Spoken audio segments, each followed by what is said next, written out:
looks like at this point we are still missing Miss George, but we will go ahead and call the meeting to order as it is 7 o'clock. I would like to welcome everybody to the Thursday, April 8th, 2021 meeting of the Royal Oak Zoning Board of Appeals. The board does not write the zoning ordinance, but does have the authority to grant relief from it where practical difficulty or unnecessary hardship would result. The board will vote on each agenda item following a public hearing. Use variance requests require a minimum of 6 affirmative votes in order to grant the requested variances. Non-use variance requests require a minimum of 5 affirmative votes in order to grant the variances. If you would like to request that the board table or adjourn your case due to the absolute absence of a full board, please inform the chairperson immediately after the public hearing. Petitioners shall do their best to limit their presentations to 10 minutes. Each participant in the public hearing shall do their best to limit their comments to 3 minutes. And I will start with the roll call vote, and don't forget to indicate where you are at. Ms. Zukin. Present in Royal Oak. Mr. Olfak. Present in Royal Oak. I am here present in Royal Oak. Ms. George. I'm here in Royal Oak. Mr. Reddy. Present in Palm Springs, California. Mr. Klatt. Present in Royal Oak. Mr. Gavin. Present in Royal Oak. Ms. Robinson. Present in Royal Oak. And finally, Mr. Moore. Present in Royal Oak. Excellent. All right, so that moves us along to the approval of the minutes for the March 11th meeting. We have a motion by Ms. Zukin and a second by Mr. Gavin. Any corrections, additions, deletions? Not seeing any hands. I will call for the roll call vote. Mr. Moore? Yes. Ms. Robinson? Yes. Mr. Gavin? Aye. Mr. Klatt? Aye. Mr. Reddy? Aye. Ms. George? Yes. I vote yes. Mr. Olfak? Yes. And Ms. Zukin. Yes. All right, moving right along, that takes us to item D1, which is our only item that is unfinished business, case number 210312, public hearing on the appeal of Sarah Tobias and Lee Collick petitioners and owners for the following variances. Waive one of the maximum allowable number of driveways. 2, waive the hard surface requirement for a driveway to allow a second gravel driveway located at 505 Mount Vernon Boulevard. Mr. Murphy. At last month's meeting, the board turned down the petitioner's request, variance request to allow another individual driveway, and the board openly discussed the variance request to waive the hard surface requirement so that they could have a gravel driveway. And the board postponed the action to allow the petitioner time to reconsider their proposal. And they've come back, and I'll share my screen. They provided to you a design of a U-shaped driveway, and I will let the petitioner explain the logic behind their proposal and what they are still seeking from you at this point. All right, very well. Before we go to the petitioners, are there any questions from the board for the petitioner or for staff? Mr. Moore. I noticed on their plan that it's now stating a blacktop surface. So are we still considering this hard surface requirement, waiving that? I mean, I was curious about what the difference is that makes that a non-hard surface. Well, the petitioners can explain that to us when they get to their presentation, and then we can ask them those appropriate questions at that time. Sure. All right, any other questions? Mr. Gavin? So just to clarify from Joe, this proposed shape does otherwise comply with city ordinance, does it not? Yes. So basically, item 1A has taken care of itself. Yeah. All right, very good. Mr. Olfak. So just to, so before they were asking for a second driveway, and this proposal looks like it gives the second driveway there, even though we denied it last time, yet you just stated that it's all right with the city giving you this approach. Is that my understanding, Mr. Murphy? Yeah, there are some specific provisions in the zoning ordinance which allow for a T-shaped driveway, which is a T appendage from your main driveway to allow you to back out and turn around. It's just a little offshoot that's at a 90-degree angle from your driveway. And then there's a horseshoe-shaped driveway, which the petitioner has an existing blacktop driveway that runs along the side of their house. They're looking to create a U shape in the front yard to create an additional area for parking vehicles. And so that's something that's allowed. They do have a much larger sized lot than the standard requires for a front yard, a front lawn area for that U to occur. Width and depth, they certainly exceed all those standards to create that U shape in the front yard. Okay, so just to clarify, so had they came to you or the city originally with the blacktop in this proposed plan, it would have never came before us because it meets the city's requirements. The only thing now is them wanting to do something other than blacktop, and that's what we're going over, correct? Correct. Okay, thank you. Just Ms. want to make Uke. sure. So that extension does not violate the provisions of the horseshoe zoning ordinance? They can still do the T? I don't see this as a violation, and the petitioner can confirm that the house directly east of them has the exact same circumstance in there. They have a driveway with a horseshoe and an appendage to that horseshoe. So it mirrors the property that's next door. Okay, thank you. Ms. Robertson, do you have a question? Because it mirrors the one next door, does that make it, I don't know, like legal or it's okay with the city? No. And my other question was, so the picture shows that it's going to be blacktop. Is there something different that we're looking at today? I guess, or wait till he tells us what he wants it to be? Sure, we can let the petitioner explain the drawing and what they might still be requesting from you. All right, not seeing any other questions. I do see the petitioners are present. The floor is yours. Tell us about your updated plan. Okay, hello, thank you, everyone. So I did work with the planning department and the engineering department. We were pretty disappointed last month. You know, I don't know if it was just the verbiage that maybe was a little bit confusing, but our hope was to put in, you know, exactly the reason that it says blacktop is because this is an approved plan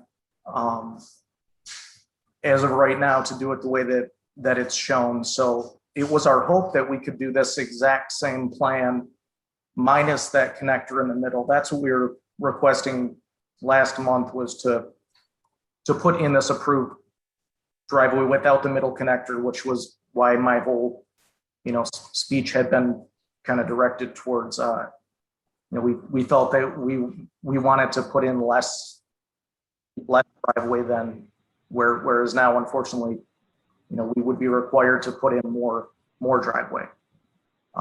So that said, I did, as requested, you know, come back with something different to present. And now I'm, you know, requesting that if we're still able to, you know, to not put this driveway in without that middle connector, then I would at least like to be able to put it in as gravel is the entire thing. I don't know if anyone had a chance to drive by before this meeting. I have adjusted.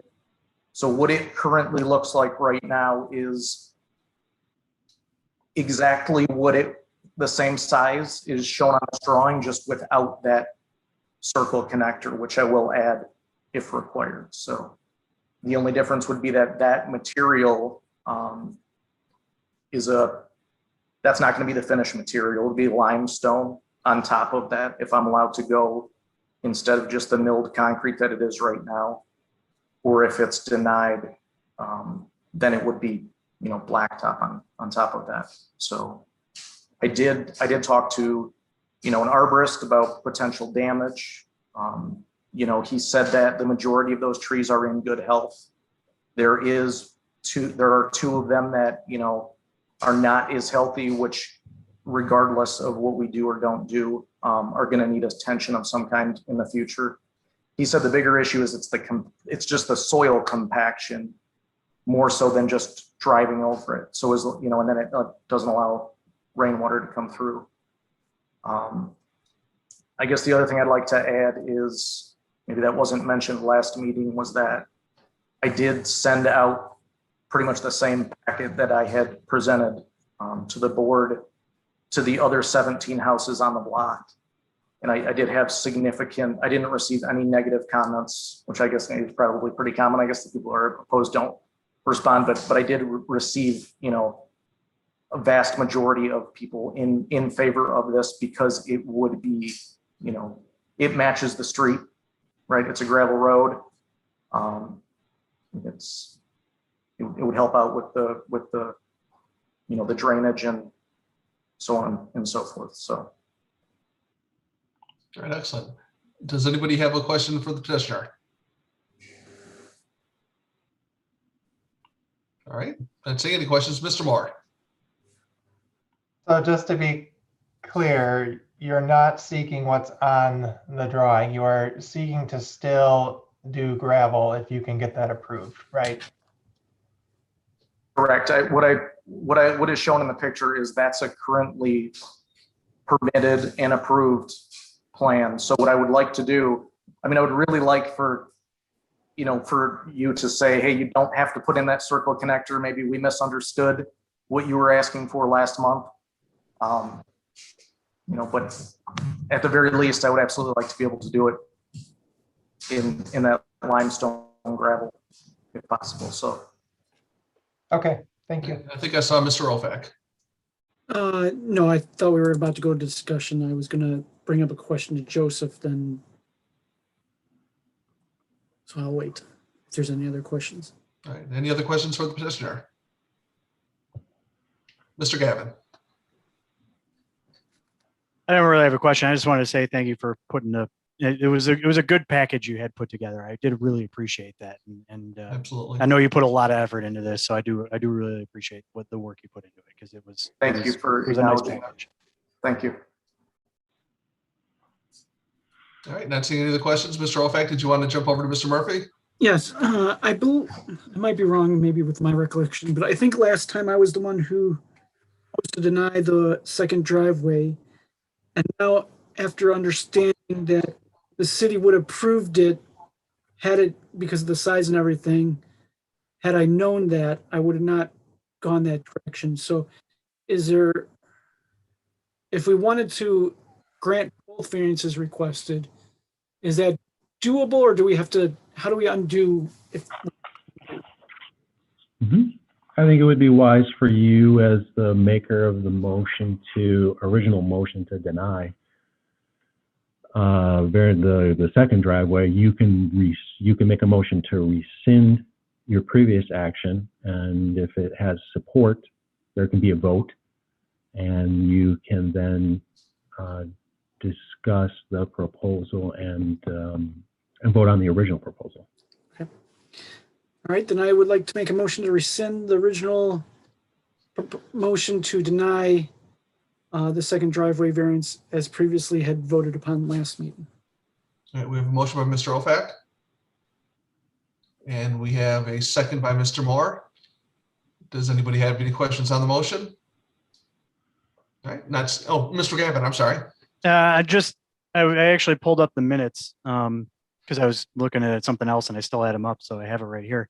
Apparently, I made that motion. Oh, yeah, sorry. And Mr. Klatt supported it. Oh, but since there appears to be sufficient people wanting to go in this direction, I will make that motion if necessary. Procedurally, let me have Mr. Moore, Mr. Ofac rescind. Yep. Sure, I rescind my second. All right, Mr. Gavin, the floor is yours. All right. For the reasons that Mr. Ofac stated, I will make the motion to rescind my motion from the previous meeting to deny the variance. Okay, and Mr. Klatt, would you like to follow Yes, suit with your? I'll follow suit, yes. Okay, very good. So we have a motion by Mr. Gavin. We have a second by Mr. Klatt. Not seeing any other questions, I will do the roll call vote on the motion to rescind. Ms. Zukin, No. Mr. Ofac, Aye. I vote yes. Ms. George, Yes. where am I at? Mr. Reddy, Yes. Mr. Klatt, Yes. Mr. Gavin, Yes. Ms. Robinson, Yes. and finally, Mr. Moore. Yes. Okay. So we have cleared up the mess we made last month, and let's start over. Who wants the floor? Mr. Moore. Yeah, I just want to point out that I did drive by there yesterday, and I looked at this, and I did some research from what I could find from 2019, looking at a document that the city staff had prepared that talked about gravel driveways, and one of the reasons behind the lack of support for gravel driveways is that it can cause sewer problems. But this is already a gravel street, so I'm not opposed to granting a gravel driveway as well. And I think what he has there has been done very well. It looks good. It doesn't stand out to me as something that's out of place, and the majority of the neighbors seem to support it as well. So I'm fine with their proposal. Is that a motion? Sure, that's a motion. I will make a motion to approve both A and B. Well, we I'll know. second. All right, so just so we're clear, we have a motion by Mr. Moore. We have a second by Mr. Ofac. Now, is that motion to allow the single driveway without the U extension? I thought it was allowing to have the second driveway without the connector between the two. Right, I just want to Yeah. clarify that Yep. I know where you're going on your motion. Yes, back on their original proposal without the U connector and without the blacktop. Okay, So a gravel second driveway. all right. And so everybody's clear on that. Ms. Robinson, I think I saw your hand first. No, I just wanted to make sure that we were all on the same page, that we're talking about two separate driveways without the U, and it's going to be gravel, not paved. Correct? And I can show that on the screen if everybody needs that, if to have a point of clarification, or if everybody's in agreement and understands, that's fine. All right, is anybody unclear on this, or?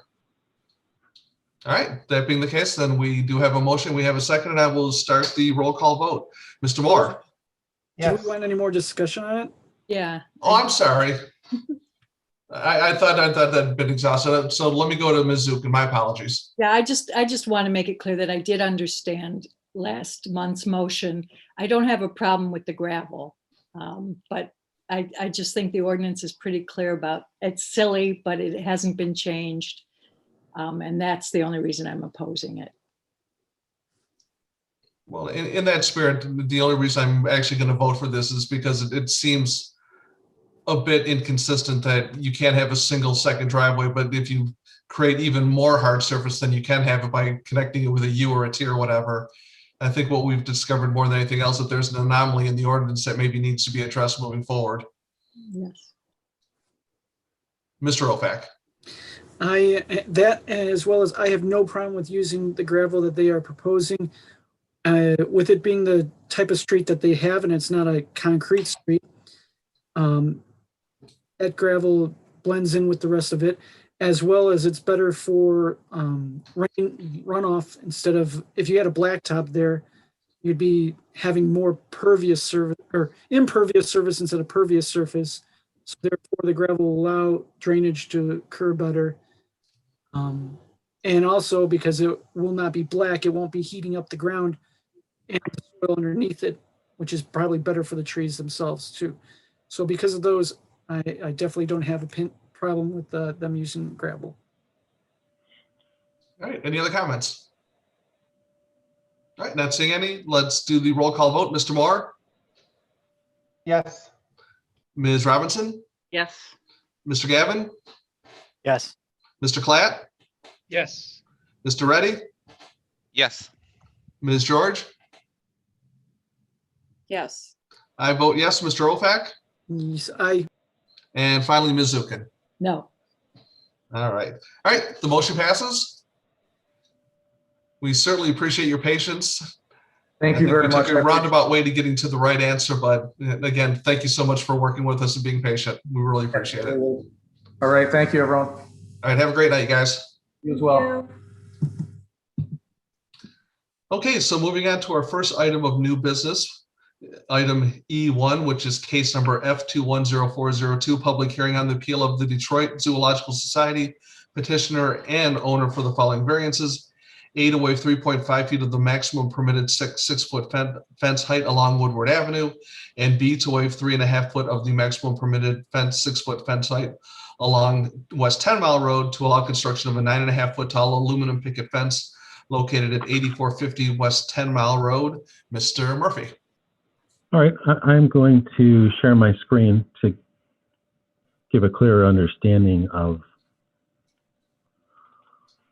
where, in fact, the request is located. So the Detroit Zoo has a perimeter fence.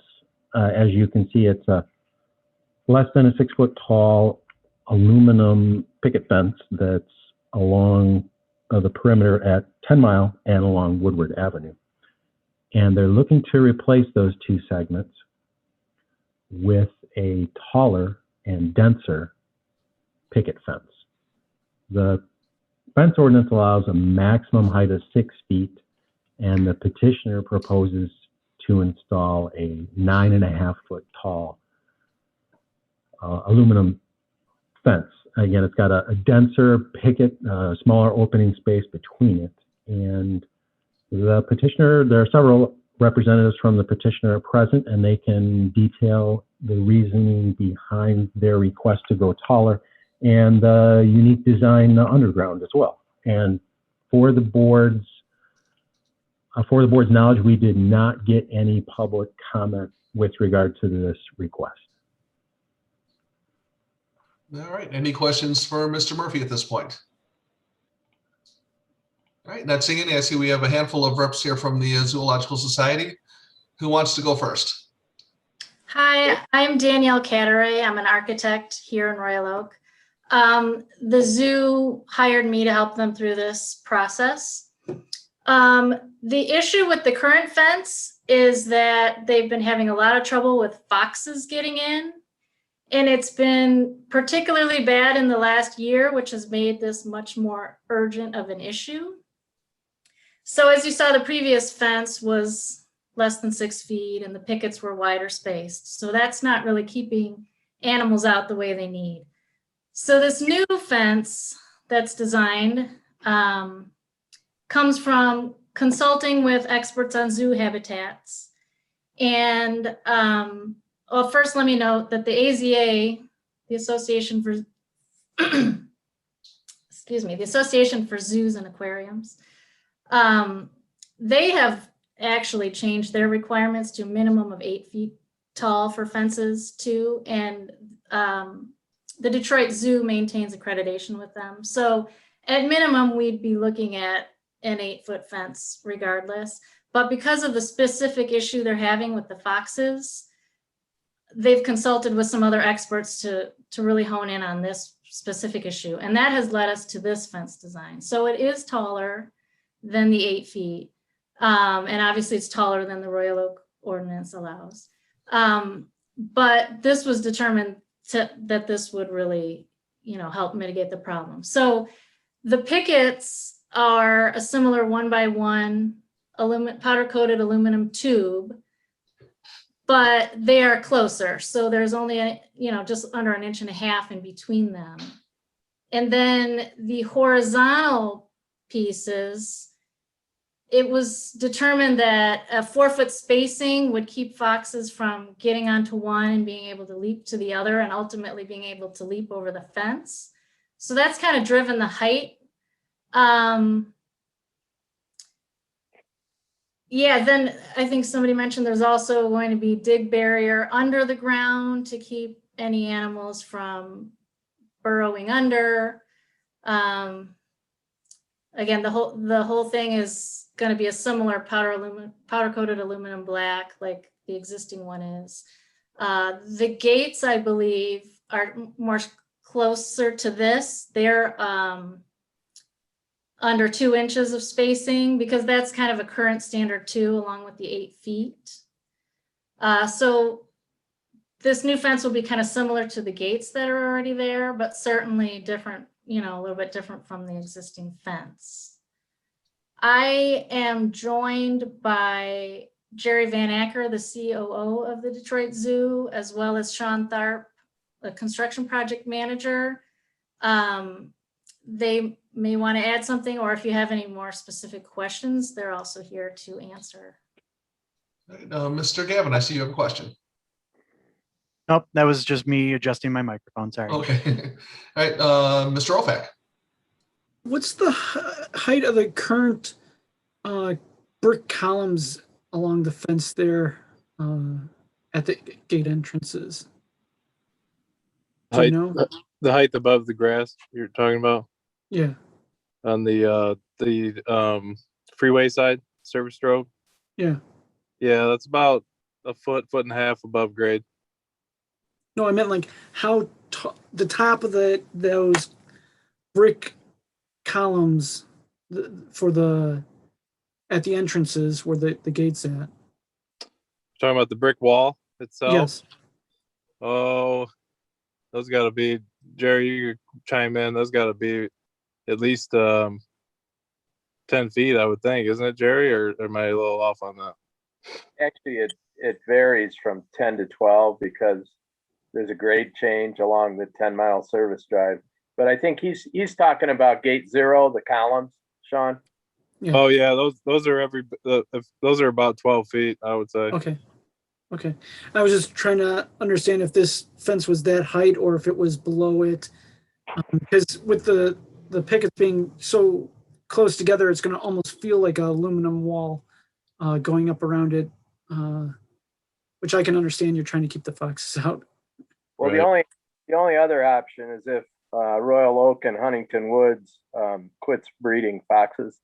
I don't know. I have the cemetery in my backyard and I see them at least once a week. So yeah, well, you know, that's the only other option is if we start putting our foot down with the local communities. Right. Are there any other questions for the petitioners at this point? All right, not seeing any. Is anybody prepared to take action? Mr. Gavin. I'll move to approve the variances as requested. And did I see a second from Mr. Klatt? All right, any comments on your motion, Mr. Gavin? Not really. I think it's really straightforward. It's a unique piece of property, and it's a very important piece of our community, and I think this is a problem that they need solved. And there are certainly practical difficulties involved with foxes coming into the zoo and causing havoc. So, all right. Any other comments? That was my only comment too, is there's true practical difficulty here, so I'll be in support. All right, then let's do the roll call vote. Ms. Zukin. Yes. Mr. Ofak. Aye. I vote yes. Ms. George. Yes. Mr. Reddy. Yes. Mr. Klatt. Yes. Mr. Gavin. Yes. Ms. Robinson. I vote yes. And finally, Mr. Moore. Yes. All right. Motion passes unanimously. Thank you very much. I just want to thank Royal Oak. You guys have always been really supportive of our operation there, and we really appreciate your help. Absolutely. We're lucky to have you here. So thank you very much. All right. Have a great night, everybody. Yes. Thank you, everybody. Appreciate it. All right, moving right along here. We're at item E2 of new business, case number 210414, public hearing on the appeal of Ashley Milano Terranest LLC petitioner and John Peabody Management Inc., owner for the following variances. A use variance. and B, to waive 800 feet of the minimum required 1,000-foot distance from a school, library, park, playground, licensed daycare, or religious institution to permit the establishment of a massage therapy studio, which is defined as an adult-oriented business located at 104 West 4th Street, suite number 302. Mr. Murphy. Well, I am having a difficult time finding them in the waiting room. That name, either of those names in the waiting room. If they are listening to the meeting right now, if they have the ability to type into the waiting room, rename themselves from a name that's maybe otherwise listed in the waiting room, but I am not able to identify you. I don't see any changes being made or emails or anything coming through. So I might suggest that we postpone this agenda item and move on to the next one. We can always circle back, and in the meantime, I can try and email that person the meeting link if they lost it or something of that nature. All right. Do you want a motion, or can we just circle back later? Yeah, we can just circle back later. No formality. All right, so let's just move right along then. Item E3, case number 210415, public hearing on the appeal of Michael J. Gordon, petitioner, and Brian Rachette, owner, for the following variances. Waive 10 feet of the minimum required 35-foot north rear yard setback, and B, to waive 44 square feet of the maximum allowable accessory structure ground floor area of 800 square feet to permit construction of a one-story addition to an existing single-family dwelling located at 1904 Cedar Hill Drive. Mr. Murphy.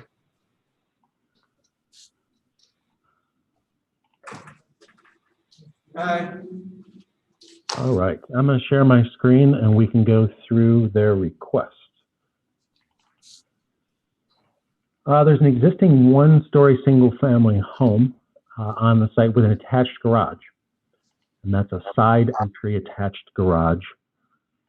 The petitioner proposes to construct a rear yard addition to the house, and I'm going to bring that up on the screen.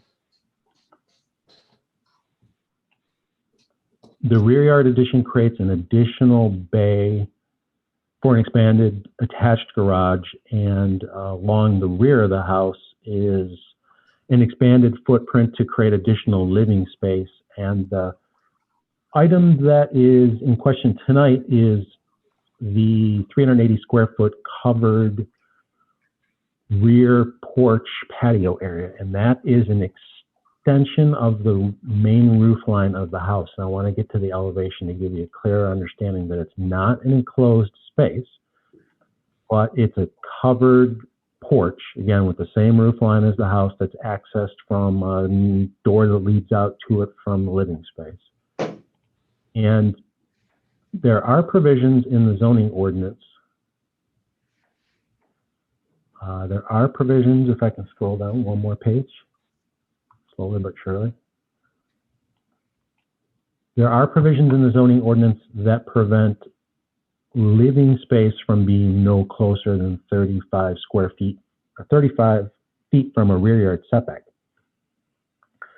There are also other provisions in the ordinance which allow for a patio, a deck, anything without a roof or without walls can go into that 35-foot rear yard setback. And there's no provision that addresses a covered porch that extends into that 35-foot rear yard setback. So staff has to apply the ordinance in some standard. And we did apply the ordinance, the 35-foot minimum required 35-foot rear yard setback to this covered porch. So we don't see it as an allowable projection into that required setback. So the petitioner is here seeking a variance to waive 10 feet from that standard, meaning that the covered rear porch will be 25 feet from the rear property line. And I'll go back to their modified survey to again give you a clear understanding as to where that is. And we did, for the board's purposes, we did receive one written public comment that's included in the report. And you'll see again, this area is the covered patio, and it is within the required 35-foot rear yard setback. You'll see that the petitioner's architect did an excellent job of highlighting where that 35-foot rear yard setback is in this dashed line. And all of the proposed additional living space meets that standard. It does not project into the required 35-foot setback, but the proposed covered porch does. So they're seeking a variance to allow for that covered porch. All right, with all that said, are there any questions for Mr. Murphy? I see a handful of hands. Let's start with Ms. Zukin. So, Mr. Murphy, if the last 10 feet of that covered porch was uncovered, they wouldn't have to get a variance for that. That's structure. correct. Yeah, that's correct. And I did fail to mention, an additional variance. The proposed expansion of the garage, and we'll go to the floor plan to take a look at that. There's an existing garage, and they're proposing to add an additional accessory floor area, so floor space dedicated to the garage. When we total up the square footage dedicated to the existing garage and to the proposed addition, the additional garage floor space, all of that floor space is 844 square feet. As many of the board members know, the zoning ordinance allows a maximum floor area for an accessory structure, or in this case, an attached garage, to exceed no more than 800 square feet. And the proposal is 844 square feet. So they're seeking a variance from that standard as well. Mr. Ofac.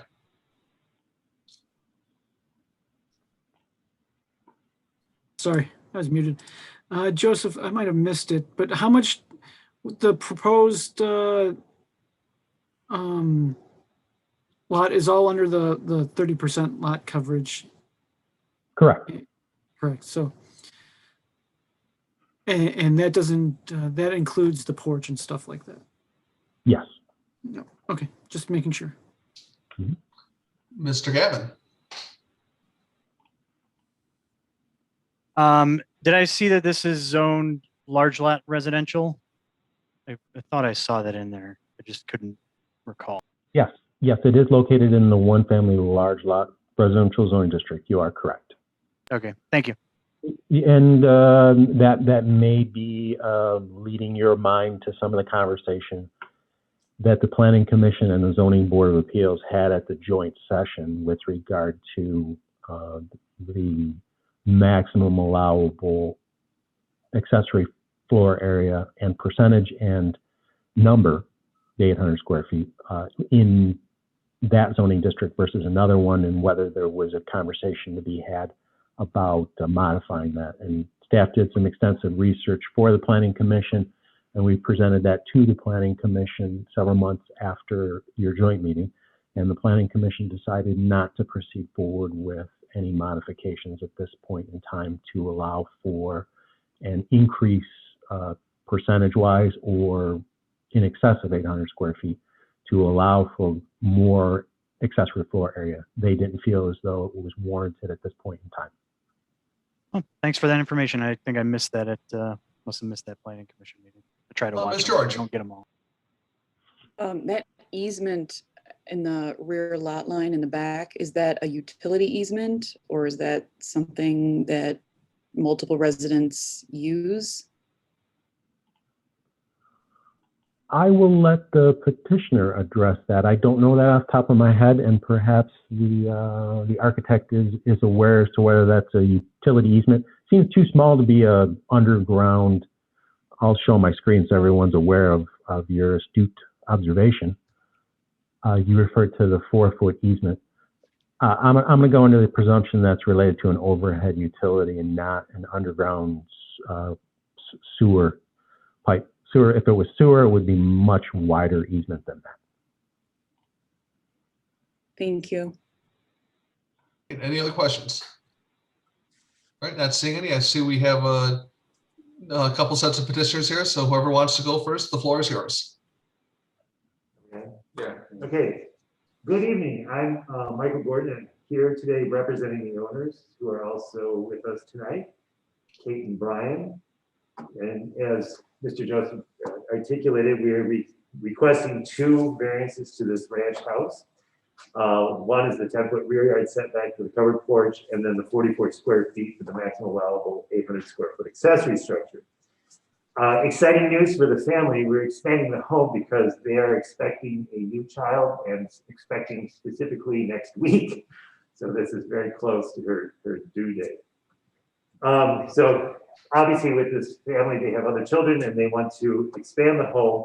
And since everyone's been working at home and they see this continuing into the near future, the 5 bedrooms, which 2 would be the flex spaces, they would each have their own home office for now. And the working from home, we believe, is going to continue as both of their companies have expressed that desire to have people working remotely. It is also noted the addition is still more than 10%, including everything below the maximum allowable lot coverage. And we meet all the other ordinances. We think the 3-car is a norm for the neighborhood. The extra space is because of the unique nature of the way we're adding on the garage, that it's connected as an L. So that additional space is simply to make the 1-car work and function as a single car, and then there's that intervening space that connects the 2 together. The depth of the garage is driven by function, so we think that it works for an extra car. And again, the 5% additional floor area for the garage we think is reasonable and has no real impact on any of the adjoining residences. If you look to the immediate right, that's a 3-car attached garage there. And the principal residence sits a considerable distance away. So in the way the house is angled, and by the way, we also designed that house. The second variance is for the covered outdoor entertaining space. Again, this type of area is becoming a much requested amenity in the housing market. We spend more time at home and helps to extend the viability of using your backyard in the limited seasons that we have in Michigan. The placement in the middle of the back of the home is ideal. It's screened from view from the adjoining properties on either side by the rest of the house. And it's a great distance from the property to the north, a total of 133 feet from the house behind it. And in between the house behind it and this deck, if you look at our site plan, actually it shows up better on the site plan because that's the other house. But if you look back to the site plan, thank you. Right there. There's a 2-car detached garage, which is actually between the 2 homes. So the view is pretty much screened. There's also a 6-foot privacy fence as well. And further, the low profile of the ranch house, the height to the top of the peak of this covered porch is 13'8", which is even below what an accessory structure at 15 feet could have been. Well, we hope you look favorably upon this request, and we are happy to answer any questions. Thank you. Any questions for the petitioners? Mr. Moore. Sorry. Is there a practical reason or from like a building reason of why that patio space cannot be half covered and half uncovered? I've seen homes that have that type of design, and in fact, I once owned a home that was half covered and half uncovered. I just wanted to understand if there was a specific reason that it had to be totally covered. Well, we feel that it increases the functionality of it, that if you're having a table with 8 or so people and then some lounging area and then barbecue, that to fit all of that into a sheltered area. And at some point, it's the inclement weather and just the extension. And because of the way the house was designed, a portion of that porch is sort of tucked into it. So if you want to sit out into sort of the nature of the backyard, the last 2/3 are the part that are beyond the rest of the house. And we feel that because it's a nature of the style of the house, because it's a ranch house, and again, we're not exceeding the lot coverage.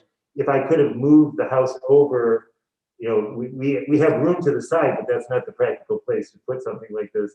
And we have, so, and the given setbacks, the house sits an extra 20 feet from the road, even though it's it's in line with most of the other homes.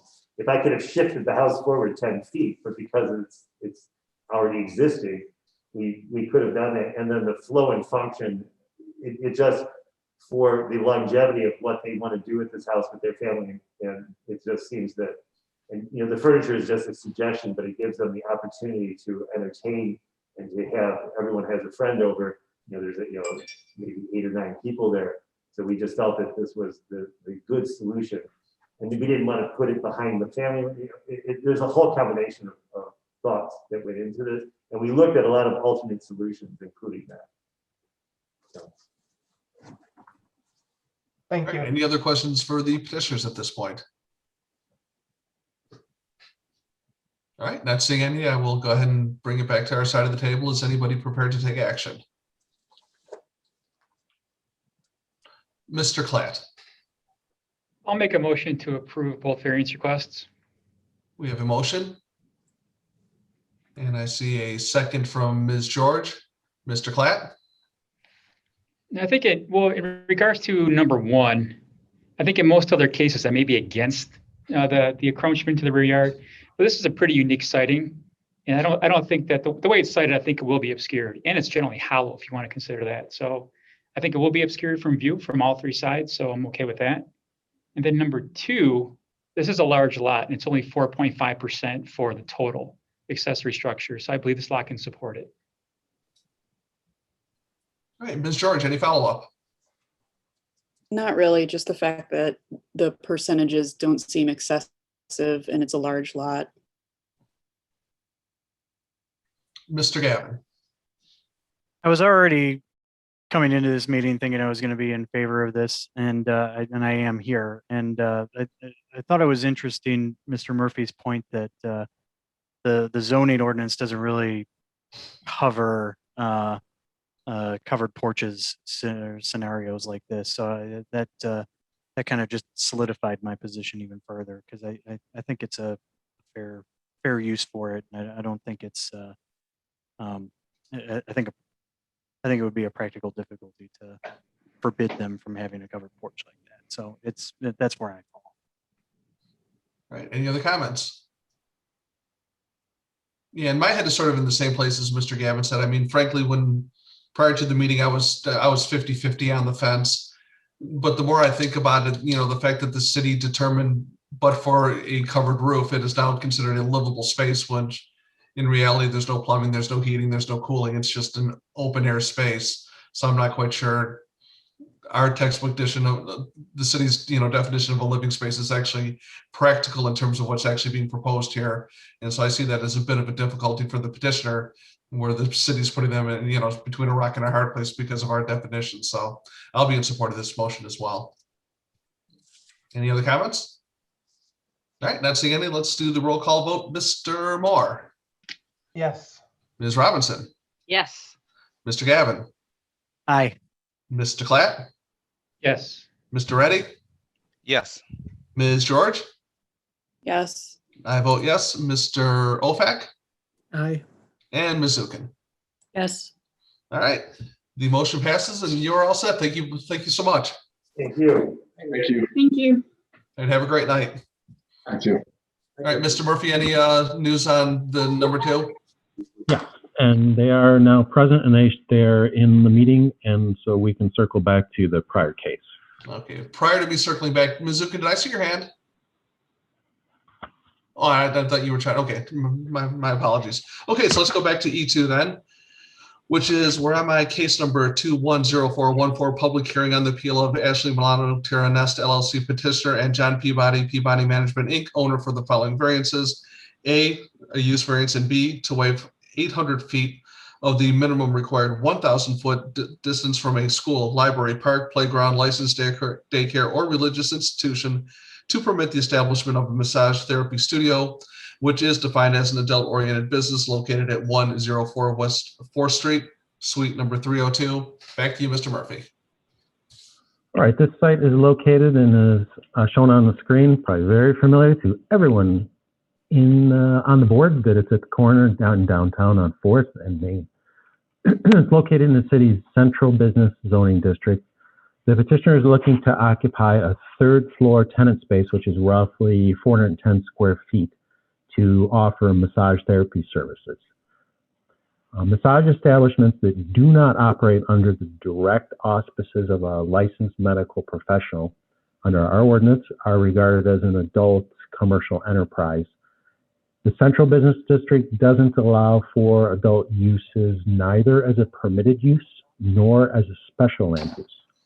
So the petitioner is seeking a use variance in order to establish the massage therapy studio at this location.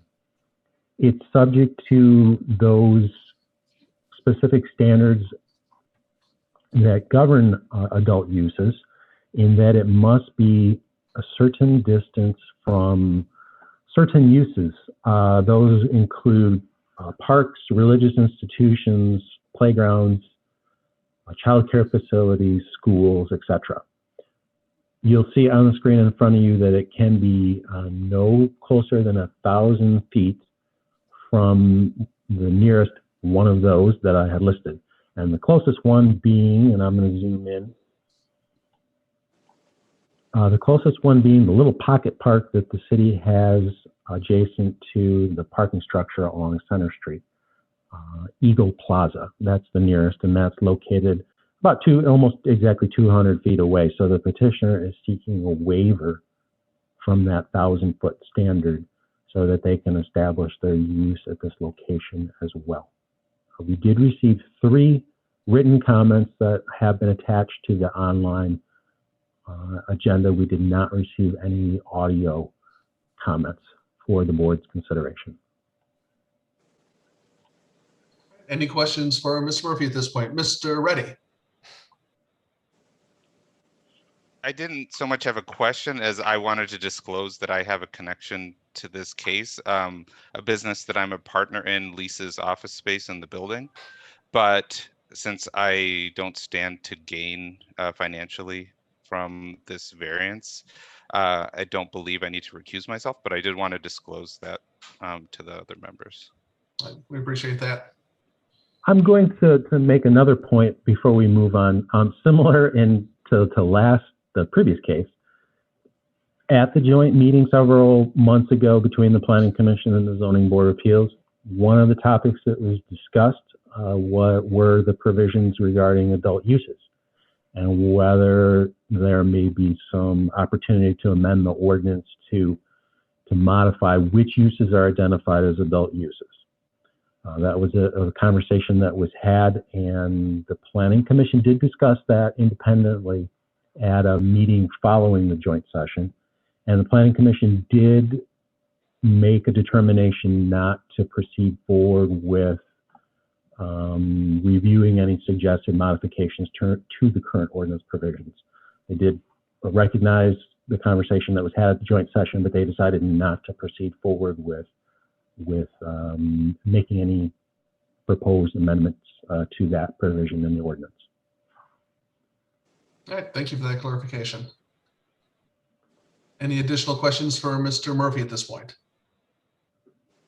All right, not seeing any. I see the petitioner is present. Good evening, and the floor is yours. Tell us about your plan. Hello. My plan is to set up my studio within the building. It's going to be solely me. I am the only massage therapist there. I am currently working as working under a chiropractor. So I have experience working with doctors, but this is going to be my sole business by myself, not under a doctor. Been a massage therapist for about 9 years now. Worked at a couple other spas over the years, but I want to start something of my own with the aesthetic I like, my comfort, my offering to people like-minded like myself, wanting more, as you can see, my background is plants, and that's going to be a big part of my business, making it more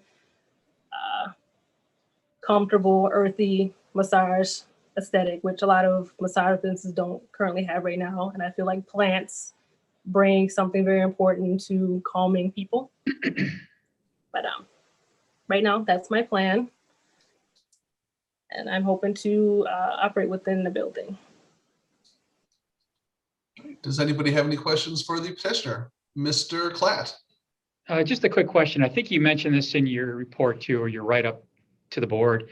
But you are licensed and regulated by the state of Michigan, correct, for massage therapy? Yes, I am. Thank you. All right, any other questions for the petitioner? All right, not seeing any. I'll bring it back to our side of the table. Is anybody, Mr. Gavin, I saw your hand first. I move to approve the variances as requested. All right, we have a motion for Mr. Gavin. We'll give the second to Mr. Moore. Mr. Gavin. As I've said before, and I understand the planning commission deciding not to move forward with changing the ordinance here. That's their prerogative. But I based on the fact that this is a licensed, the state licenses massage therapists now, and spas and various places like that are becoming more common, and they're very different than they were when those ordinances were written. I feel that this is a unpractical difficulty that prevents Ms. Milano from operating a business that's legally allowed to be operating. So I'm totally in favor of approving these requested variances. Any follow-up, Mr. Moore? Yes, thanks. There have been several of these that have been approved now, and I have yet to see any reports of anything negative happening at any of them. So I'm in favor of this one, and I think she has a good plan. All right, any additional follow-up from anybody on the board? Ms. Zukin.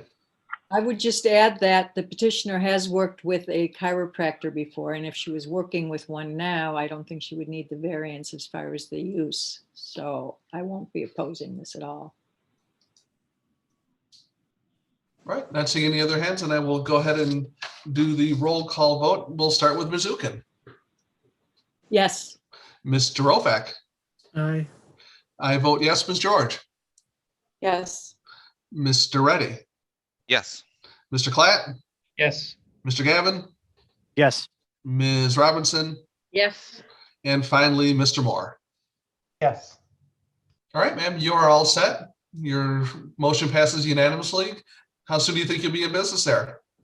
Thank you. Hopefully within the next month and a half or so. All right, excellent. Well, good luck with it. Thank you. Appreciate it. All right, have a great night. As well. Bye. Okay.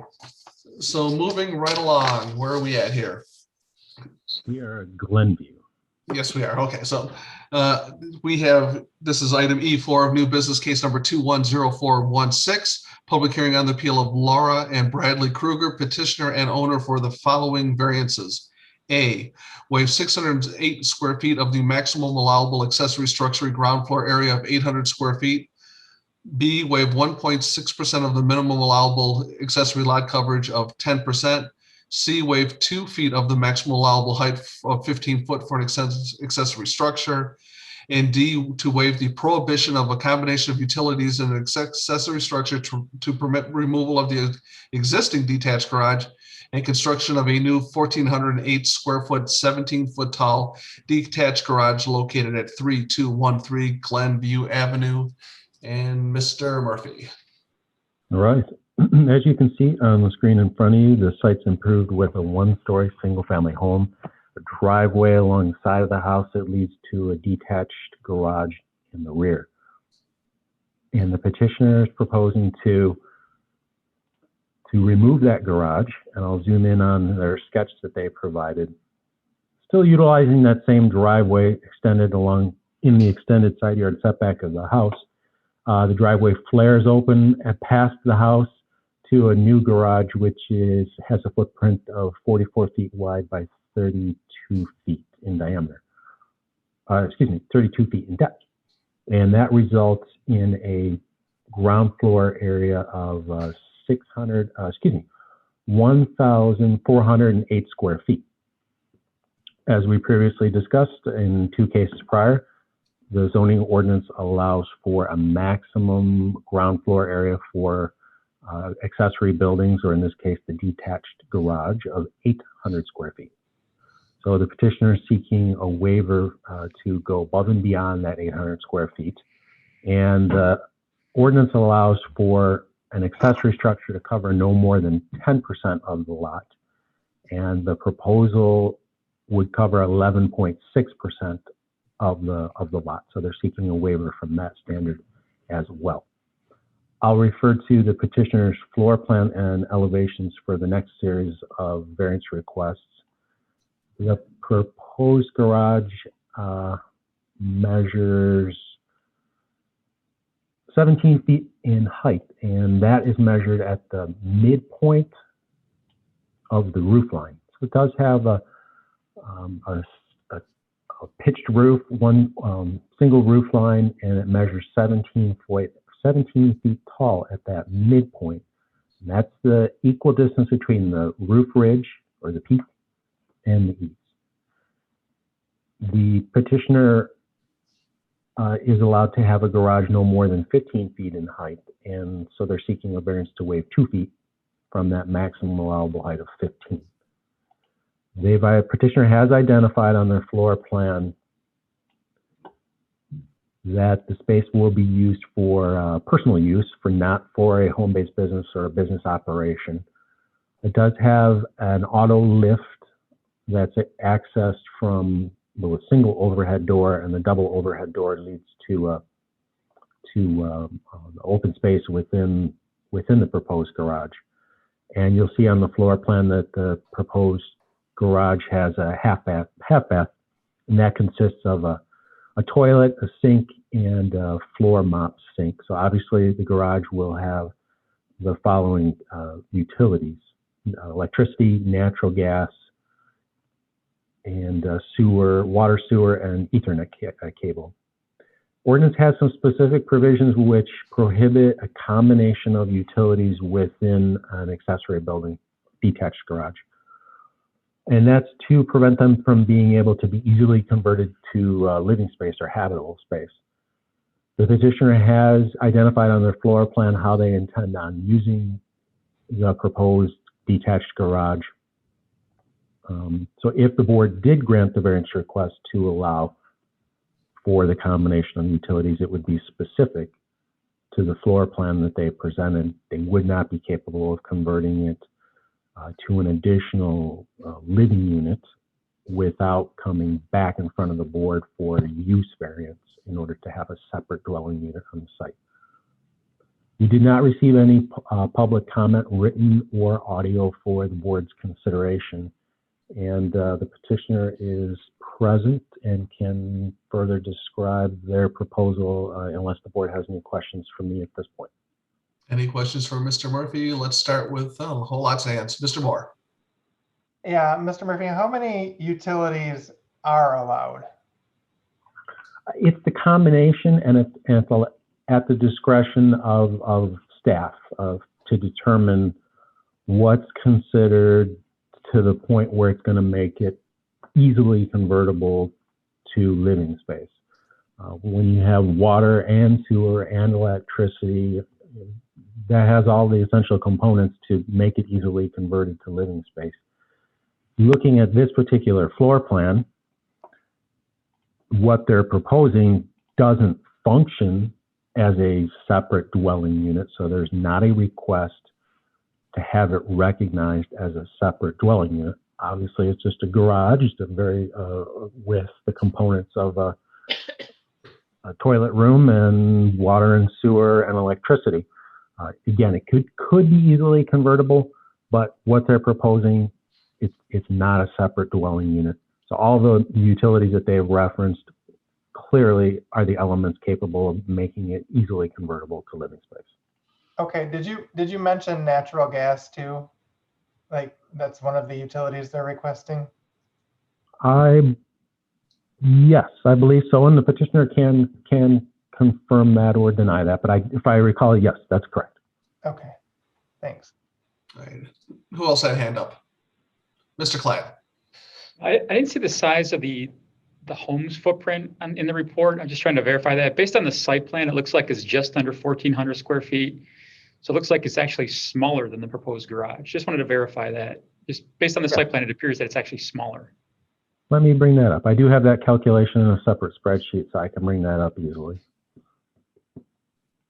And the calculation, the house, I have the house at just under 1,400 square feet. So it's Okay.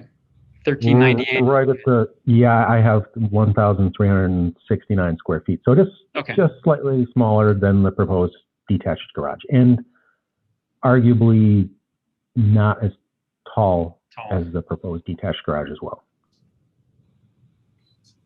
Thank you. Any other questions for Mr. Murphy? Ms. Robinson? How are they going to heat it? I mean, you've got water there. You've got kind of a half bath going on. How are you going to keep the water from freezing? I shall when let we get to the petitioner, he can answer explain exactly how he's going to make all that happen. Yeah. So, Mr. Murphy, are there any provisions in the in our ordinances that prevent the accessory structure from being larger than the primary structure? No, we do not. We do not have any other than there's an ordinance provision which requires that a single family home be no smaller than 1,100 square feet in floor area. That doesn't dictate that it has to be the ground floor area. It's just total floor area. I'm going to make a presumption here and say that most of the one-story brick, three-bedroom brick ranches in the city are probably at 1,100 square feet, or maybe a little larger, maybe a little smaller. There is the strict provision in the ordinance which says that one accessory building can have a ground floor area of no greater than 800 square feet. Or if you have two accessory buildings, that the combination of those floor areas cannot exceed 800 square feet. So if a house meets many of the bungalows, the older bungalows from the 30s and 40s that we have in the city, do have a much smaller footprint than 1,100 square feet. Those are probably generally around 800 to 850 square feet. So there are opportunities or instances where a ground floor of a garage could be bigger than the footprint of the house, but it's pretty rare that we do have that instance in the city. Okay, well, thank you for the clarification. All right, any other questions for Mr. Murphy? All right, not seeing any hands. Mr. Kruger, I see you are present. Please tell us about your plan, sir.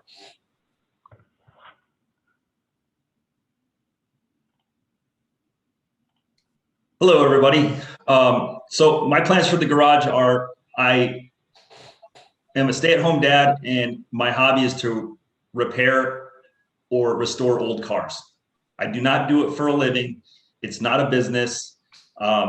The garage will be heated with natural gas and have air conditioning so I can work all year long. I will plan on keeping the door shut, keep noise down. I don't like to make noise at night. I don't work at night because the kids are home from school then. So I try and keep my stuff to my noise during the day. All right, is that everything? The bathroom is kind of almost a necessity because we're having a problem right now at my existing house. We're moving from North Carolina to Michigan to be closer to family because this is where we're from. My house in North Carolina does not have a bathroom right now, and I keep walking in the house with dirty hands from working on cars, and it's getting my wife angry because I'm dirtying her nice kitchen sink or her bathroom sink with the grease. So we decided we'd try to get a bathroom in the garage. All right. Does anybody have any questions for the petitioner, Mr. Olfak? Yeah. So you restore. How many cars do you restore, and what do you do with them afterwards? Or well, I do sell them after. I keep them for a little while, drive them and enjoy them, and then until I find the next project, and then I move on from that one and sell it and start on the next one. Okay, so that's why you have like an office area in the garage. Correct. It's I call it a clean room. It's to keep the dust and the dirt off of the computers and the books and the manuals and stuff, so I can actually keep things clean, because the computer, you get dust in them that kills them quick. So I like to have an office where I can sit and do research and look stuff up and email people and order parts. Now, unfortunately, the ordinance does not provide hardships for having stuff and hobbies, because this is essentially having extra stuff and extra hobbies. Is this absolutely necessary to have all these variances that are coming before us and basically starting off brand new because you're tearing down the old garage with a new garage? Is there anything that you can cut back on, or is this absolutely necessary for you, what you need to do? Well, right now I have, it's about 1,100 square feet and it's tight at home in North Carolina with all my tools. And right now I'm going from I have a 5-car, I have a 2.5 car detached garage with a lift that's really tight with all my tools. And then I also have a 5-car or a 3-car attached to the house that I just park my cars in, but we don't have a basement. So we have extra storage in the basement of this house here in Royal Oak, where we didn't have extra storage at the other house in North Carolina. So that's why I wanted to go a little bit bigger to be able to park our cars in the winter inside a little bit and be a little bit more comfortable.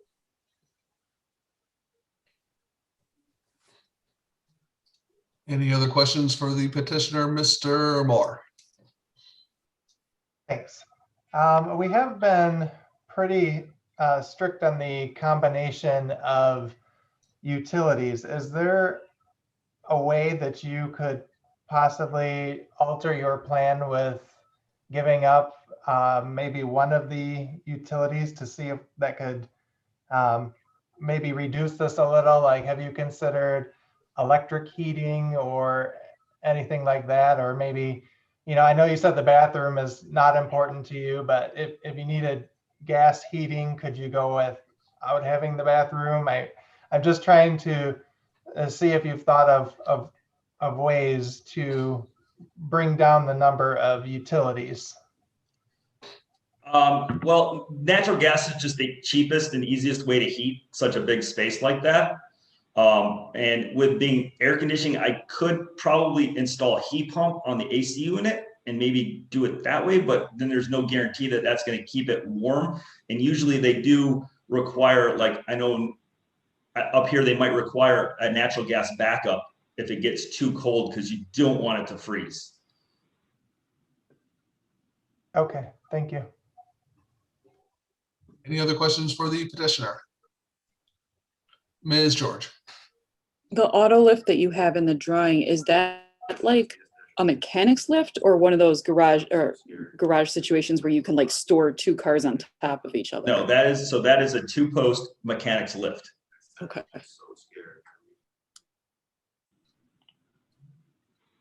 All right, any other questions? All right, not seeing any, and we'll bring it back to this side of the table. Does anybody want to start the discussion?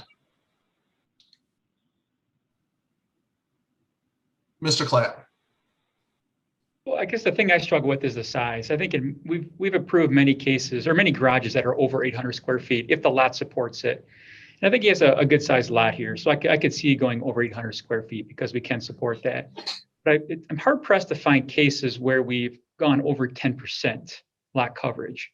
So this is exceeding that. So I know if we were to adhere to 10%, it would shave this garage down by about 200 square feet roughly if I do the math. So that's the only point I struggle with, is that the sheer size of this. It's larger than the home. It's taller than the house.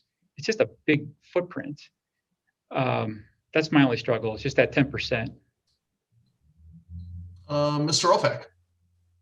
Yeah, I'm having a hard struggle too of here you're having a tear down, so therefore you could build whatever you want. And we're shooting for the moon with size and height. And even though he says it's not a business, he is essentially selling the stuff afterwards and having an office. So it is sort of a business, even though it's not a business. And the variances are not set up for someone's hobbies or business is out of their home or stuff that they have. That's sort of the hard struggle I'm having with, because he's sort of unique in what he's bringing up here from out of state. It's hard pressed in this situation. Well, before we march too much further with any more negative comments, is somebody prepared to make a motion? Mr. Ofac. Fine, just to get something on the table, I will propose to deny I'll just to propose. See, I only want some of these are allowing them. I'm sorry. I'll fine. We'll start with the easy one. I'll propose to allow the combination of utilities and accessory structure. Because I'm sort of all right with that one. Is there a second? All right, so that motion dies for a lack of a second. Is somebody else prepared to make a motion?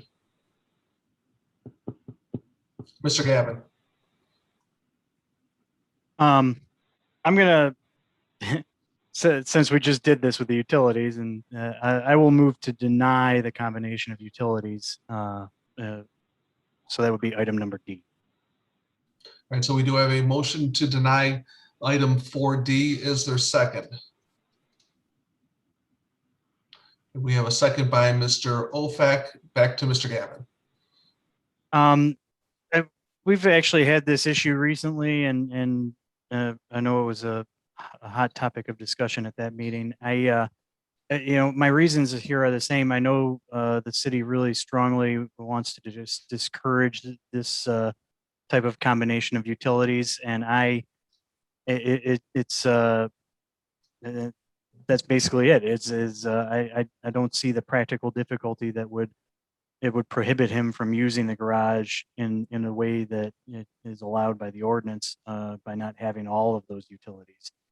Some of them could go away, and it could still be used for what it's used for, which is a garage. So that's my reason. Mr. Ofac, any follow up? No, I've never had a problem with the water, but if no one's gonna, I can understand to the city's point, so I'm fine with going this route too. Well, and I'm sorry, Mr. Kruger, we're on the side of the table. Let me finish our discussion here. Just for the edification of some of the members of the board, there's some things happening at the city level right now. $300,000 have been allocated for a new master plan. Inside that master plan, there's going to be provisions that are going to look at a whole variety of things that are going to bring the Royal Oaks master plan into today's market or into today's world. They are working, with some recommendations that the senior task force is working on, aging in place, livable accessory dwellings. All those things are being looked at, but for this board to pass a provision that allows multiple utilities in accessory dwelling fails to take into account that if we move forward with livable accessory dwellings, if we allow livable dwellings like accessory dwellings, like I said, then you also have to take into consideration, then there's probably going to have to be some zoning changes so that you can have more density in a single family home. It might create layover districts. I mean, you need to put safety provisions in place so that people don't turn their accessory structures into Airbnbs and then therefore unreasonably intrude on their neighbors. So before, I think it would be unwise for this board to even ever consider multiple utilities and accessory structure until the city can put the safeguards in place to make sure that abuses do not occur. And I think that's a steadfast policy that we should really take a good hard look at. Is there any other comments? All right, then I'm going to call for the motion on the denial of item 4D. Ms. Zukin? Yes. Mr. Ofac? Aye. I vote yes. Ms. George? Yes. Mr. Reddy? Yes. Mr. Klatt? Yes. Mr. Gavin? Yes. Ms. Robinson? Yes. And Mr. Moore? Yes. All right, so that brings us back to items 4A, B, and C.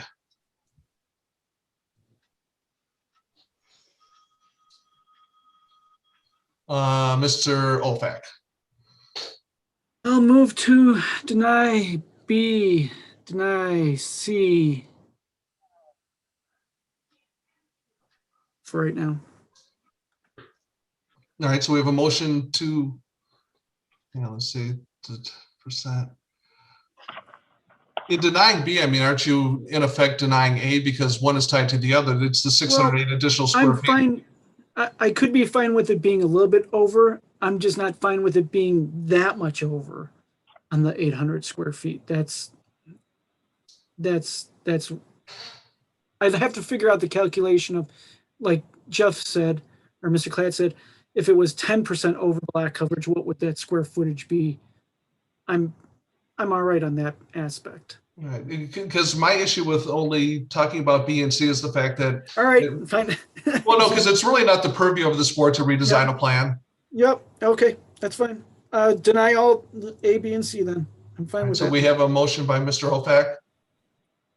And we have a second by Mr. Gavin. Mr. Hofak.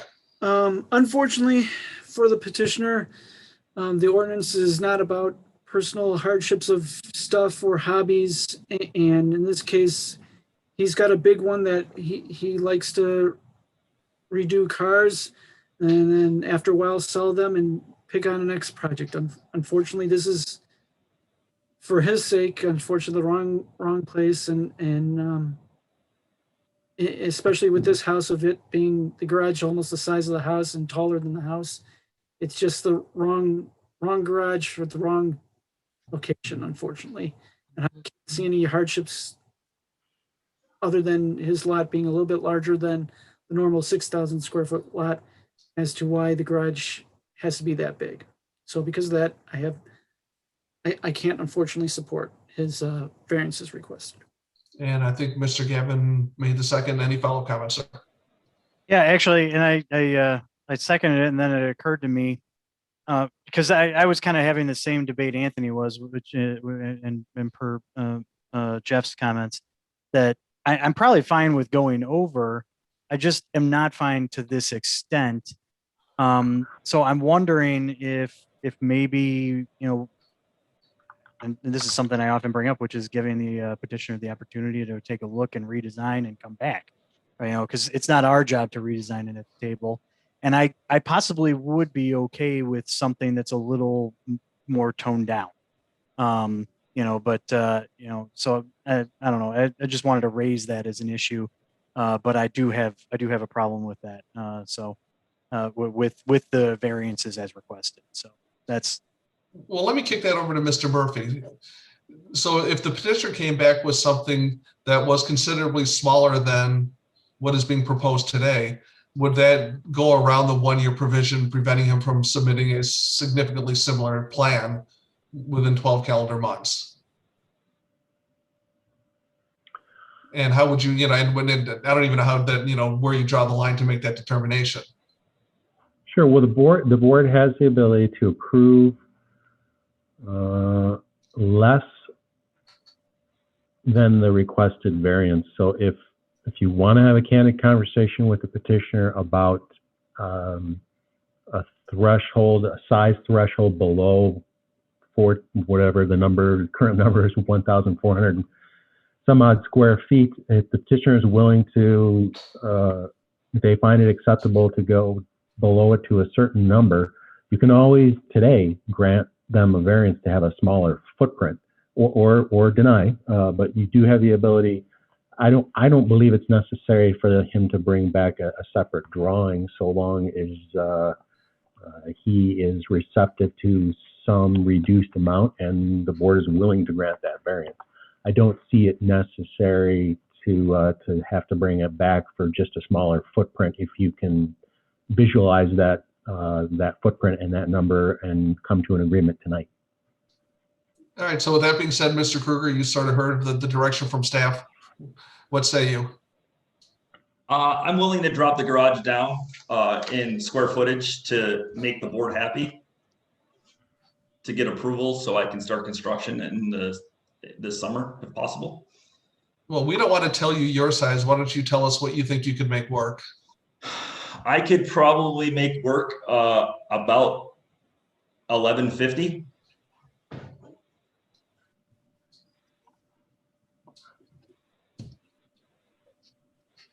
Mr. Klatt. And let's be whole to the 10%. I don't know the flavor of the rest of the board members, but 10% might get you a touch over that. Oh, okay, so I'm going under right now, you're saying? I don't know offhand. I'm just looking at the I'd map. have to do Your the lot math. is, your lot's 12,114 square feet, so Yeah, so I 2% mean, of that is about, I'll do the math. 12,000 would be like 1,200 square feet. I could do 12. I mean, if I could do 1150, I could do 12. I mean, I'm trying to work with the board here, so I'm trying to make you guys all happy. Mr. Ofak. As we've done this in the past, especially on the past, I almost would prefer that we table the remaining of these, let him go back, get a better understanding of what the percentage, may there'd be 10% or maybe needs a little less, as well as, and then come back to us instead of trying to design on the fly. I think it's just a lot easier, and we've found in the past it's come to be a better presentation the second time once the petitioner has had a chance to regroup, understand what's going on, and come back. So if he's receptive, I offer the motion to delay the remaining variances until that. I mean, I would say that Mr. Ofak is 100% correct.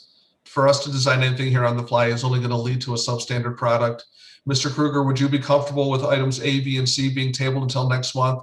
You can put pencil to paper and come back to us, so we're actually looking at a hard plan instead of doing something on the fly. Yeah, that's fine. All right.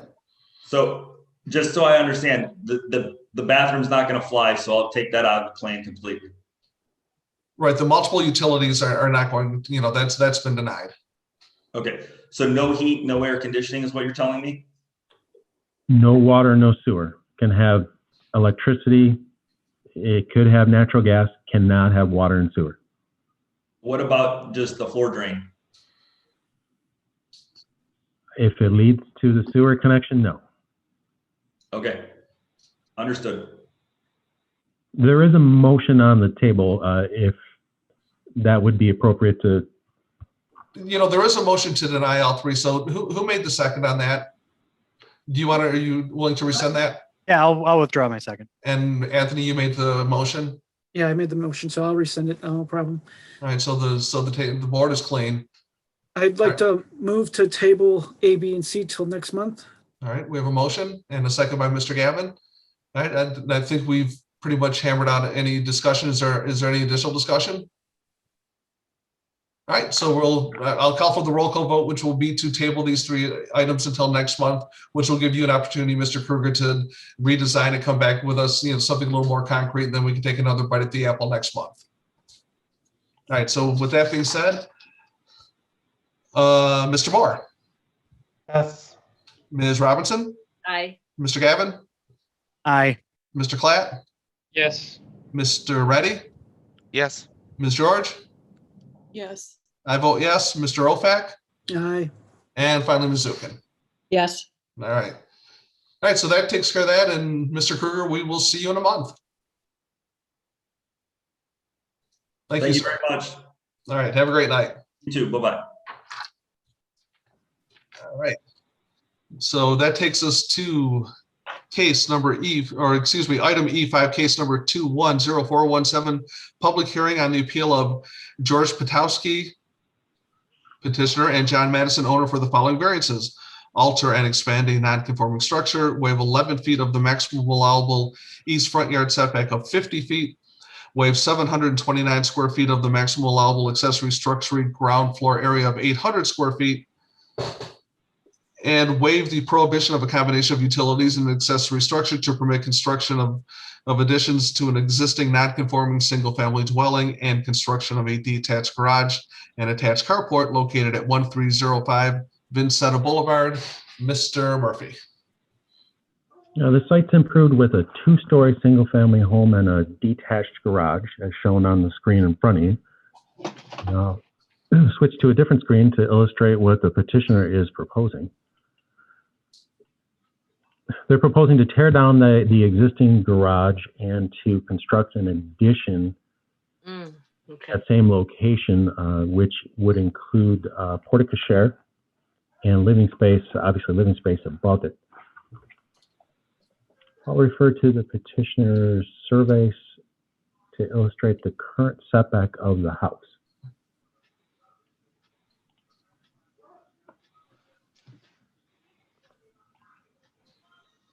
The existing house sits back approximately 50 feet, actually a little bit more than 50 feet from the front property line, and the zoning ordinance allows a maximum front yard setback of 50. The petitioner is expanding the front plane of the home with the addition of the porte cochere, a living space above it. The expanding that front plane of the house, the setback to the addition needs to comply with the maximum allowable 50-foot setback. That distance it's offset from the front face of the home, and that distance is 61 feet. So the petitioner is proposing to expand the house in a slightly non-conforming manner with the addition. The driveway leads under the porte cochere, which then goes further on to a proposed detached garage. The porte cochere has the ability to function as in similar nature to a carport. So we regard it as several different types of structures as accessory structures under the zoning ordinance. Attached garage, a detached garage, a shed, a carport, a gazebo, all of those things are classified by staff as accessory structures. Again, we classify a porte cochere as an accessory structure because it has the functionality of a carport. So the petitioner is allowed to have two accessory structures. The sum total floor area of those, as we talked about in the last several cases, the sum total of the two cannot equal 800 square feet, more than 800 square feet on ground floor area. The porte cochere provides about 383 square feet of floor area to park a vehicle. Obviously, a vehicle can pull through to the proposed 1,146 square foot detached garage to the rear of it. The total of the two is 1,529 square feet. So they're seeking a variance to go above and beyond 800 square feet. And as we referenced in the prior case, the ordinance allows for accessory structures to be no more than 10% of a lot area, and in no instance bigger than the total floor area of 800 square feet. So that the total lot coverage of accessory floor area in this case is 9.5%. It's below the 10%, but it's well above the maximum 800 square feet. I'm going to refer to the petitioner's floor plan for the proposed detached garage because it's adjacent to a proposed in-ground pool, and it's unique in the fact that a portion of the proposed detached garage, I'll show the floor plan, is dedicated to traditional storage of vehicles.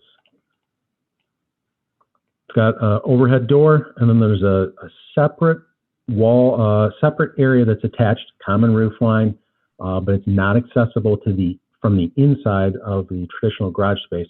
There is an area that's part of the accessory building that maintains all of the pool equipment, and it provides for a shower and a bathroom, a toilet, sink, and a shower changing room, so that someone who's using the pool can take a shower and use the restroom outside. As we discussed in the prior case, the ordinance prohibits a combination of utilities to prevent the possible conversion of an accessory structure to living space. So the petitioner is seeking the variance to allow for, as they've identified, that they'll have electricity, water, sewer, and natural gas. And obviously that's for the pool heater. We did receive one written public comment, which is attached to the report, the online report. And I'd be happy to answer any questions that you might have prior to the petitioner providing a better explanation of their proposal. All right, any questions for Mr. Murphy at this point? Mr. Gavin. So the portico share, and I'm just trying to remember because we deal sometimes with attached garages with bonus rooms above them. In that scenario, that would still count as accessory structure. It's been a little bit since we've seen one of those. So I'm just trying to remember.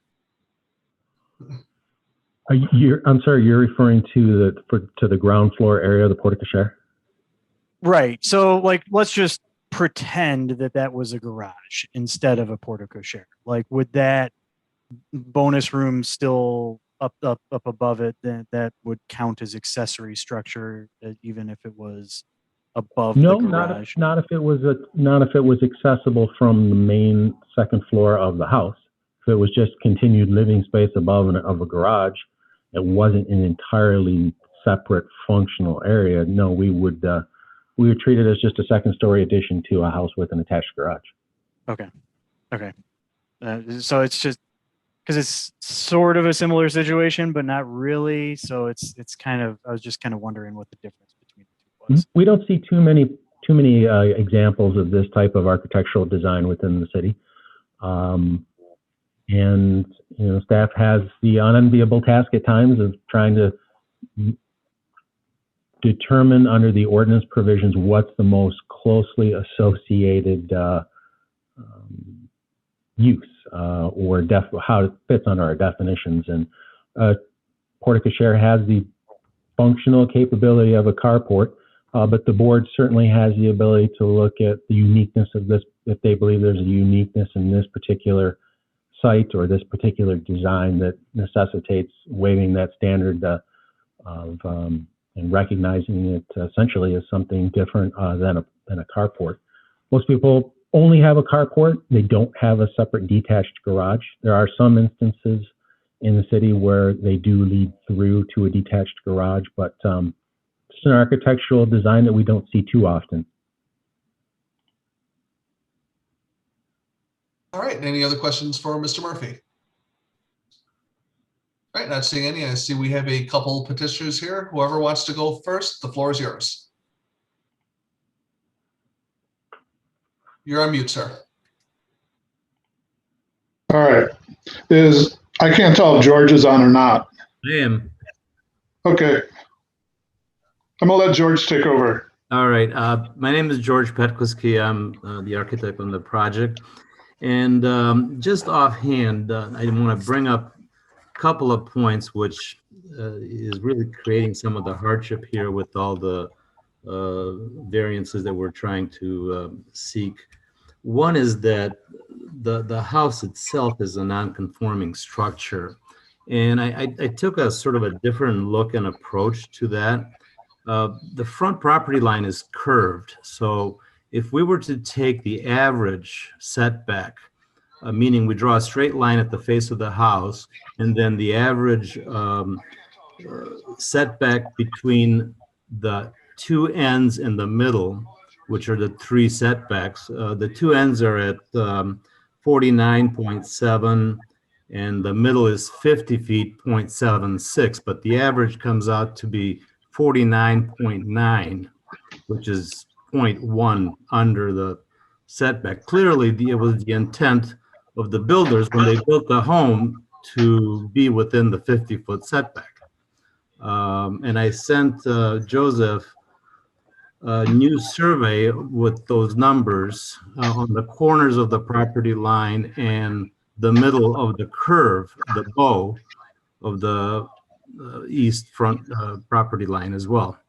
And I took the average of the three, and then the average comes out to be 49.9. So if we were to consider that as a logical and really a more fair approach, since we have a curved property line, not a straight property line, the setback varies across the entire front from the middle to the corners, then we are actually conforming structure. We're not a non-conforming structure. So that's one point that I'd like you guys to consider. And the other point is the way the zoning ordinance defines the accessory structure is that, for one, it is incidental and subordinate to the principal use of the premise. we have a bedroom addition over the porte cochere, which is a drive-through as an access to get to the garage.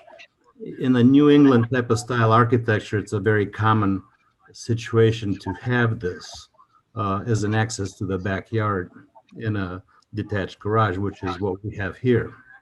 But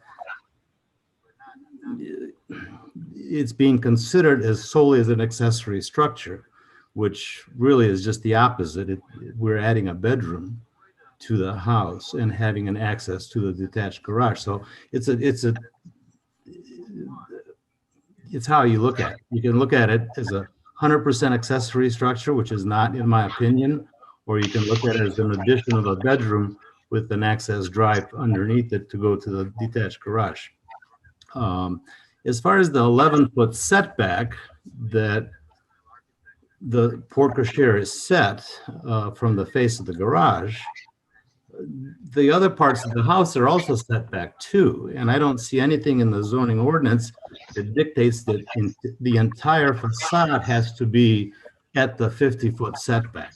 There could not be architectural setbacks and forms going further back from that setback. I don't really see even the logic how you could mandate that the entire facade has to line up at the 50-foot setback with no variation within it. Basically, you would have a flat wall the width of the house, and none of the houses, especially in Minnesota, adhere to that. There's always ins and outs of forms of rooms being pushed back away from the setback. So I'm not really clear on that, and I could be totally misunderstanding the zoning, but that's just another point I wanted to bring up. And back to the actual accessory of the garage, we have a swimming pool and a cabana attached to the garage.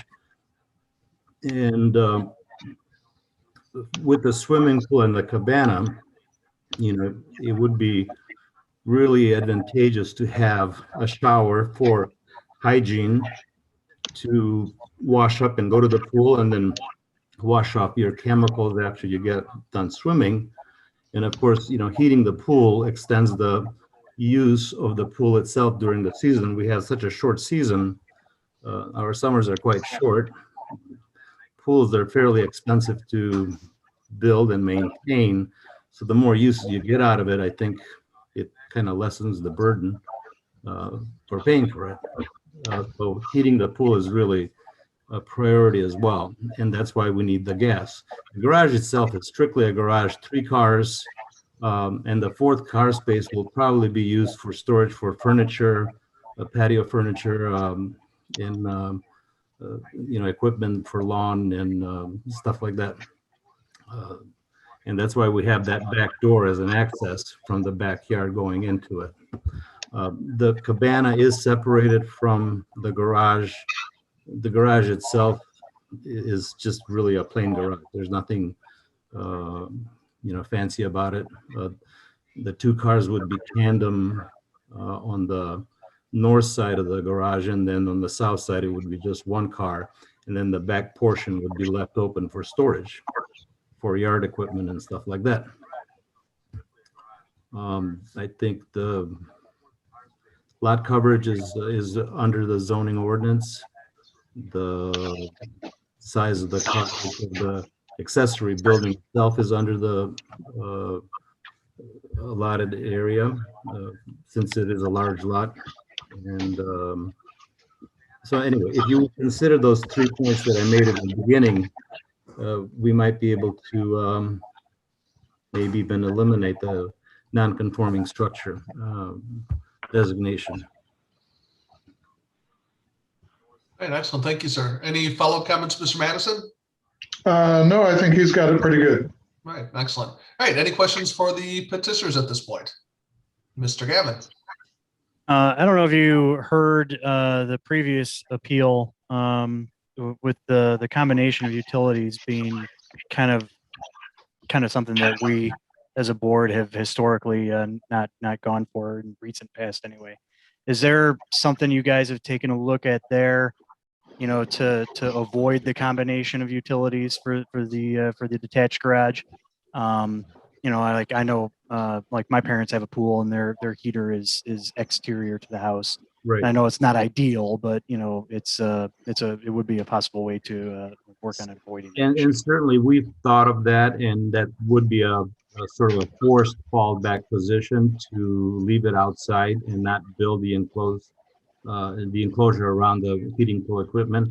You know, having harsh winters and stuff, it just wears down that stuff, and leaving it outside is not something that is really beneficial to the pool equipment long term for maintenance purposes. But if need be, that's something that we would be forced to consider. I don't think we want to eliminate the heating equipment for the pool itself. That's pretty important.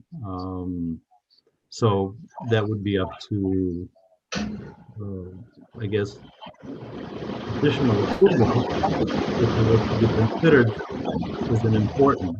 The owner, John, has no intention of using the garage for any other purpose other than storing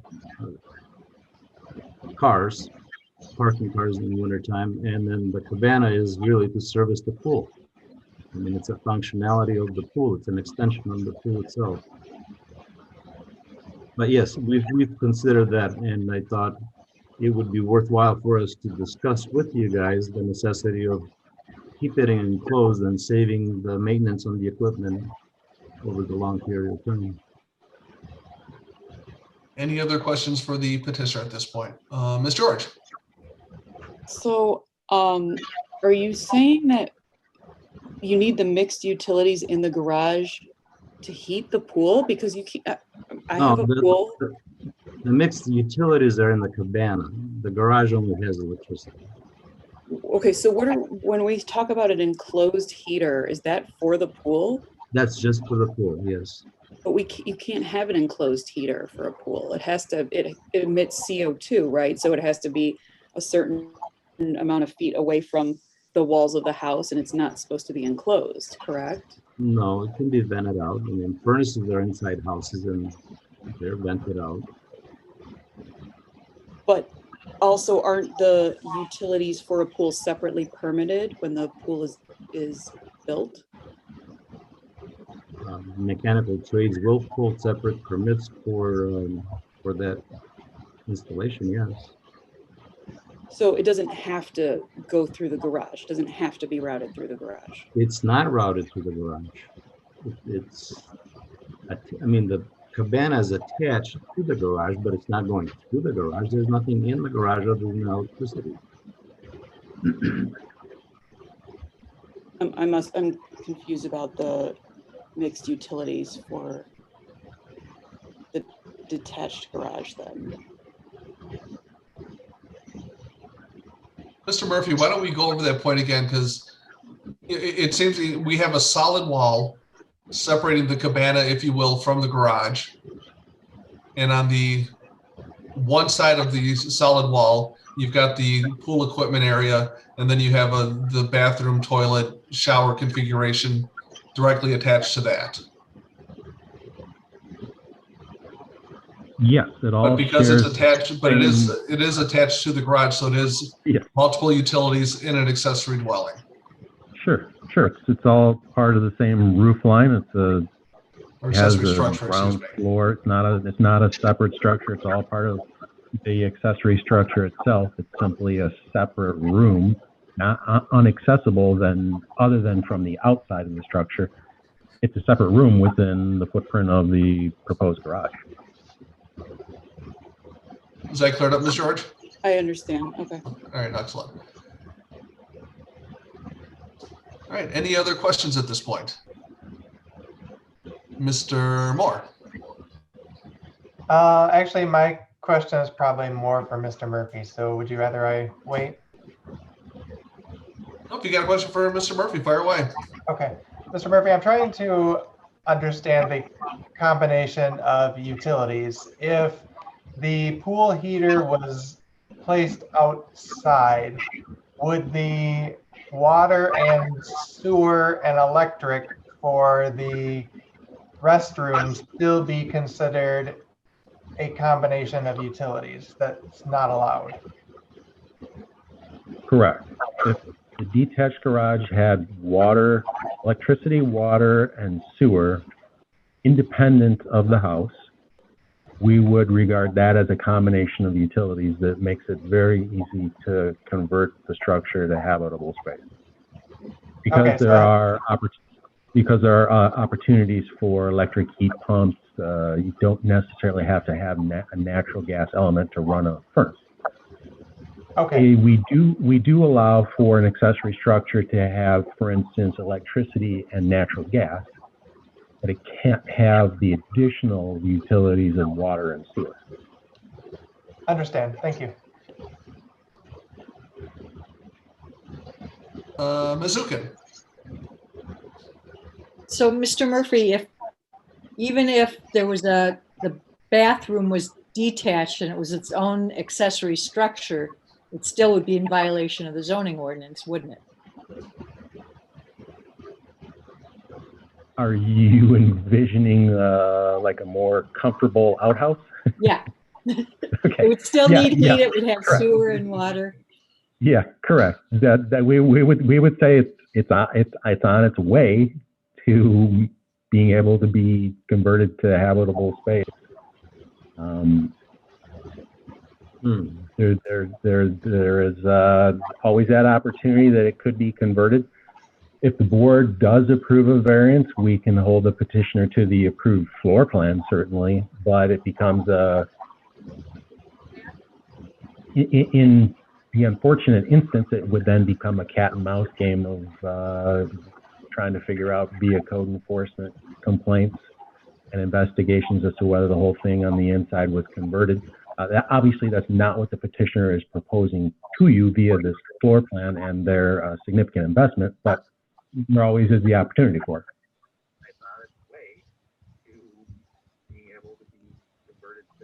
All right, any other questions for Mr. Murphy? And no more questions. Mr. Robinson, I'm sorry, I didn't see your hand. That's okay. If that piece there, I don't know what you call it, the cabana and the pool equipment room, it's sharing one wall with the garage. I don't know if that would be a cement wall or whatever. If you took that, what you're calling the cabana and the pool equipment room, and if that was attached to the main house, there'd be no issue here. Is that correct? Correct. They have the ability to construct an addition off the backside of the house that includes those very components: a shower, a toilet, a sink, and area to store pool equipment.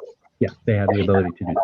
If that bathroom or a cabana and pool equipment room were a standalone, it was like a 1 foot away from the garage, would that be allowed, or would that be just one more accessory building?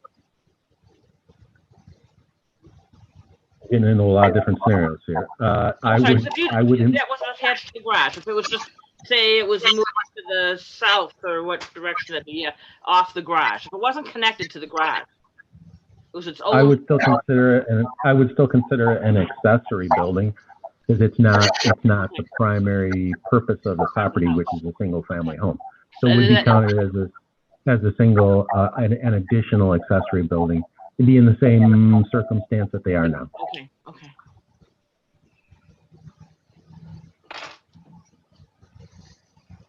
Okay, we'll not see any more questions for Mr. Murphy or for the petitioners. I'll bring the discussion back to this side of the table. I see Mr. Ofac. I move to grant variances B and C. We have a motion from Mr. Ofac, and I see a second from Mr. Clay. Mr. Ofac.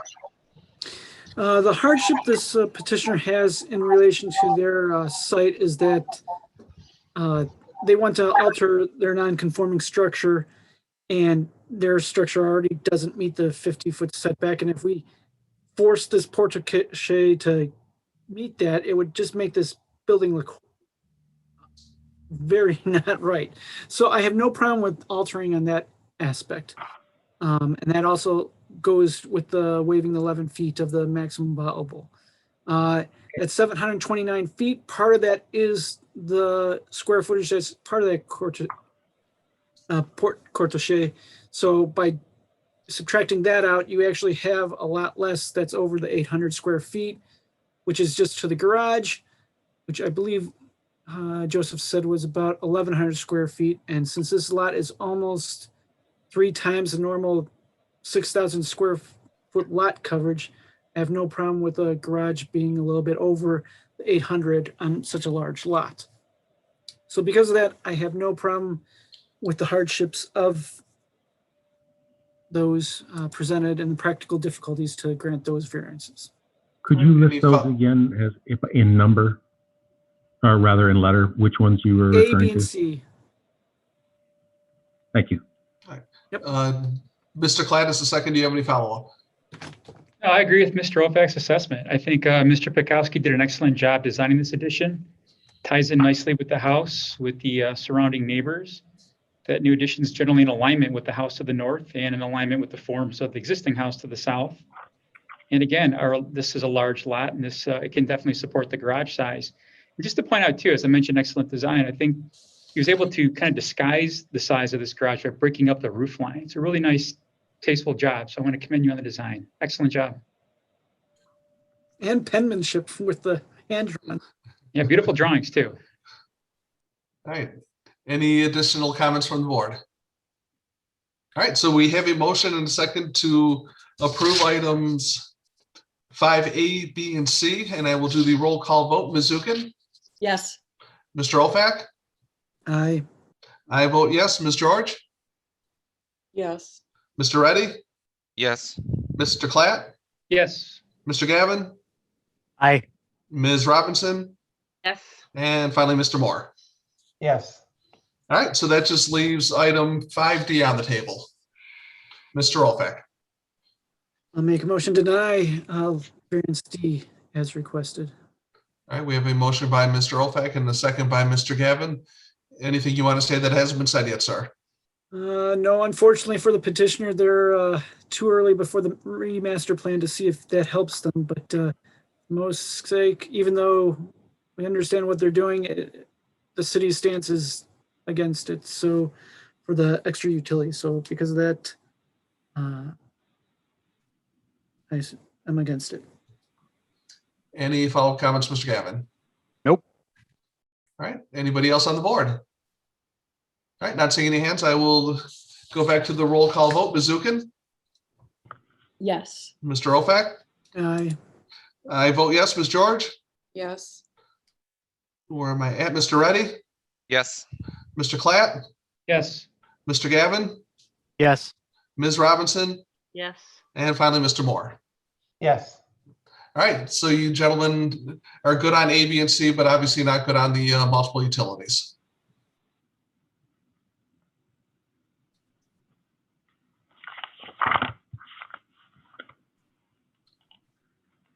Thank you very much. All right, have a great night, gentlemen. I appreciate it. All right, so that moves us along to our last item of new business, which is item E6, case number 210418, public hearing on the appeal of Timothy O'Donnell, petitioner and owner for the following variance. A, to waive the hard surface requirement for a driveway to allow a gravel driveway located at 1212 East 14 Mile Road. Mr. Murphy. This site is located on 14 Mile Road between Campbell and Rochester Road. In 2015, the petitioner initiated a permit process to construct a new detached garage, and that's shown on the screen as the large detached garage located to the rear of the house. And the petitioner's permit expired, and then they reapplied to renew that in 2019. The previous garage and sheds were removed, so right now only that new detached garage stands. The permit for the new garage has not been finalized by the building division of the Community Development Department because there is an existing gravel drive, as you can see from the aerial photograph, and I'll refer to a Google Street View image in a moment. But the petitioner's property is accessed from an unimproved driveway, dirt, gravel, apron from 14 Mile Road, and then it leads to a 2-track unimproved driveway alongside the house, which extends to the rear.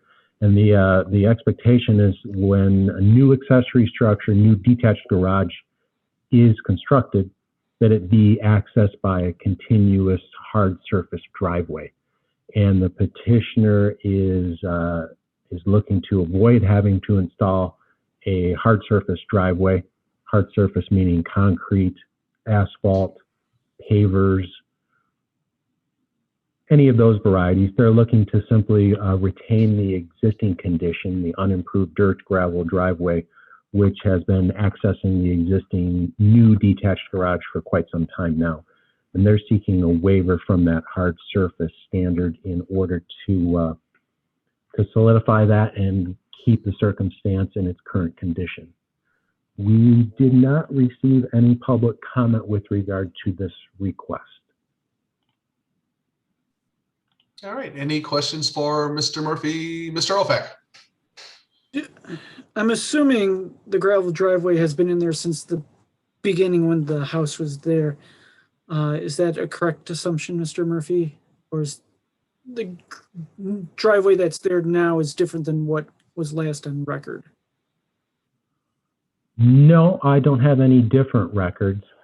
There were a fair number of gravel driveways along 14 Mile Road from years gone by.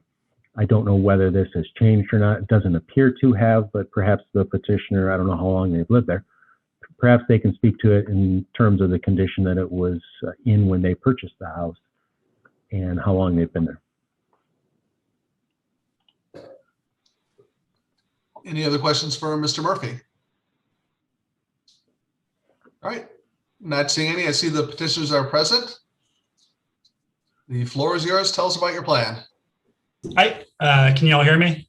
Yes, sir. All right. Our request is to waive hard surface requirement for the driveway. I do have to start off with a correction for the record. The findings state that I, the petitioner, extended a gravel driveway. That is not true. The gravel driveway is pre-existing. There is no gravel currently between the new garage and the pre-existing gravel driveway. In the images included in the draft, you can see the green space between the areas. So I just didn't want anybody to think that we had already extended it and we're asking forgiveness. The gravel driveway is currently in the same condition it was when I moved into the house in 2009. So nothing has been adjusted on the gravel driveway. Background, I took on the personal challenge of designing, building, and going through the permit process of building a new detached garage on my property because of my existing 1939 garage was deteriorating. This construction project has taken longer than I'd originally envisioned, primarily because I've decided to do all the work myself without contractor support or design help and have no previous professional building experience. I took this approach because it was the only economically feasible way I could build this new detached garage. Worth noting, I'm a professional artist, a sculptor, and so I do utilize space for doing my art, for storing art supplies, as you can imagine a sculptor does. I have the 4 answers lined up for the A, B, C, D answers that I need to give.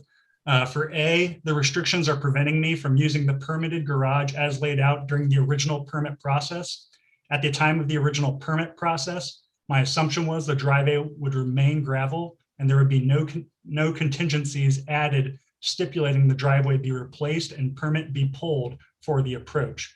Currently, the city is asking me to pull another permit that was not contingent when the original permit for the garage was issued. For B, the variance would do substantial justice in decreasing financial harm to myself and environmental harm caused by runoff. The 1,643 square foot hard surface driveway we had quoted would cost $14,000 to $16,000, nearly as much as I spent on the new garage, which totaled $17,000. If this contingency for total driveway replacement had been revealed to me at time of original permitting, I would have not chosen to build the new garage. There is an environmental hardship it will place on myself and neighbors because of the amount of runoff. For example, in a 1 inch per hour over 24-hour storm event, current gravel driveway generates 3,500 gallons per day on the 750 square feet portion closest to our neighbor. That neighbor is less than 30 feet away from this driveway. The same area, if hard surface, generates 9,500 gallons per day in the same storm event. That's an additional 6,000 gallons per day in a storm event that is well under the estimate of a 5-year storm event for our area, which is a 2.5 inch per hour over 24 hours. This calculation of runoff is for only 750 square feet of the driveway closest to my neighbor. The total square footage of the driveway, if hard surfaced, would be 1,643 square feet. My neighbor's foundation is approximately 22 feet from the edge of what would be the hard surface driveway. This will cause increased flooding of my neighbor's basement, and as a result, financial damage to them as well. There's also an additional runoff and strain on our sewer system that will result. For C, the unique circumstance of the property is the gravel driveway already exists, has existed since 1939, is not being modified or extended. It is only existing as it has for the past 80 plus years. For D, the hardship has not been created by myself. The gravel driveway as is pre-existing before my ownership. And that's the end of my statement. I'll open it up for questions. All right, any questions for the petitioner? We'll start Ms. Zukin. So Mr. O'Donnell, are you saying you're not going to extend your gravel driveway to the garage? They won't allow us to. So we were planning on putting concrete or a hard surface in between the gravel and the new garage. That's when the city told us for the first time that we would have to replace the entire driveway and the approach. Any other questions, Mr. Gavin? And actually, I guess this ends up going more to Mr. Murphy. If we approve this variance, will the extension that they construct be allowed to be gravel? That's my understanding. If we granted the variance. Yes, that would be allowable. They would be able to do that. Any other questions? Well, when I'm looking at this, Mr. Murphy, one thing that sort of popped in my mind is I see it as a little bit of a safety issue, considering that we're talking about a gravel approach to 14. And I was wondering if you can do a hybrid where the apron is hard surface, but once you get past the sidewalk, the rest is gravel. The zoning ordinance only applies to private property. So the variance request would only apply to the petitioner's property. With regard to the drive approach in the public right-of-way, I couldn't speak to that, and I don't know what conversations, unfortunately, the petitioners had with perhaps our engineering division and their requirements, but the variance request would only apply to the petitioner's private property at this point. All right. All right. Are there any other questions? All right. Not seeing any, I will bring it back to our side of the table. Mr. Ophak. Move to grant the variance as requested. We have a motion. And I saw Ms. George's hand first. Mr. Ophak. Well, the petitioner actually did a pretty good job stating the hardships and the fact that this driveway's been around a long time, and to try and force them to have to replace it now after they've already gone and built the garage, it's not their fault that the ordinance came in after this driveway had already been in. So because of that, I don't think that they can't help for. So because of that, I have no problem supporting keeping the gravel driveway as it is. All right, Ms. George, any follow-up? I have nothing to add. Okay. Any other comments? All right, not seeing any, I will go ahead and do the roll call vote. Let's start with Mr. Moore. Yes. Ms. Robinson? Yes. Mr. Gavin? Aye. Mr. Klatt, Yes. Mr. Reddy, Yes. Ms. George.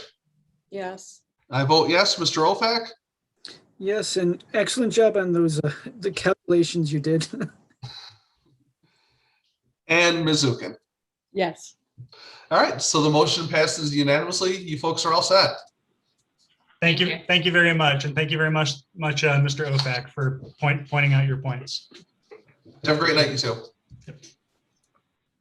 All right, Mr. Murphy, do we have any other business? I do not. I do have nothing else for you. Okay, well, I do have one quick question. Can you give us any update in terms of when we may be meeting in person again? Has there been any further discussions at the city or state level? That topic has been discussed. It would require a change to the maximum number of people that can be allowed in a public gathering, no more than 25. For instance, tonight's meeting couldn't have all the board members and the petitioners and potentially even just a few, less than a handful of public and staff in the building in a single room. Couldn't do it and meet the standard. So we'll have to continue to wait and see. Seems like circumstances aren't getting tremendously better that real quick, but we hope that that's the circumstance as people get vaccinated and we get back to business and meeting in person. I'm sure you can talk a couple board members into staying home. Staff would be more than happy to do that. All right, well, if there's nothing else for the good of the body, I'm looking for the mystery motion. We have a motion from Mr. Gavin, second from Ms. Zukin. All those in favor, turn on your microphones and say aye. Aye. Aye. All right. Good night, everybody. Good night. We'll see you next month. Be well, everyone. I'm going to sleep. Yeah. Feel better. I appreciate it.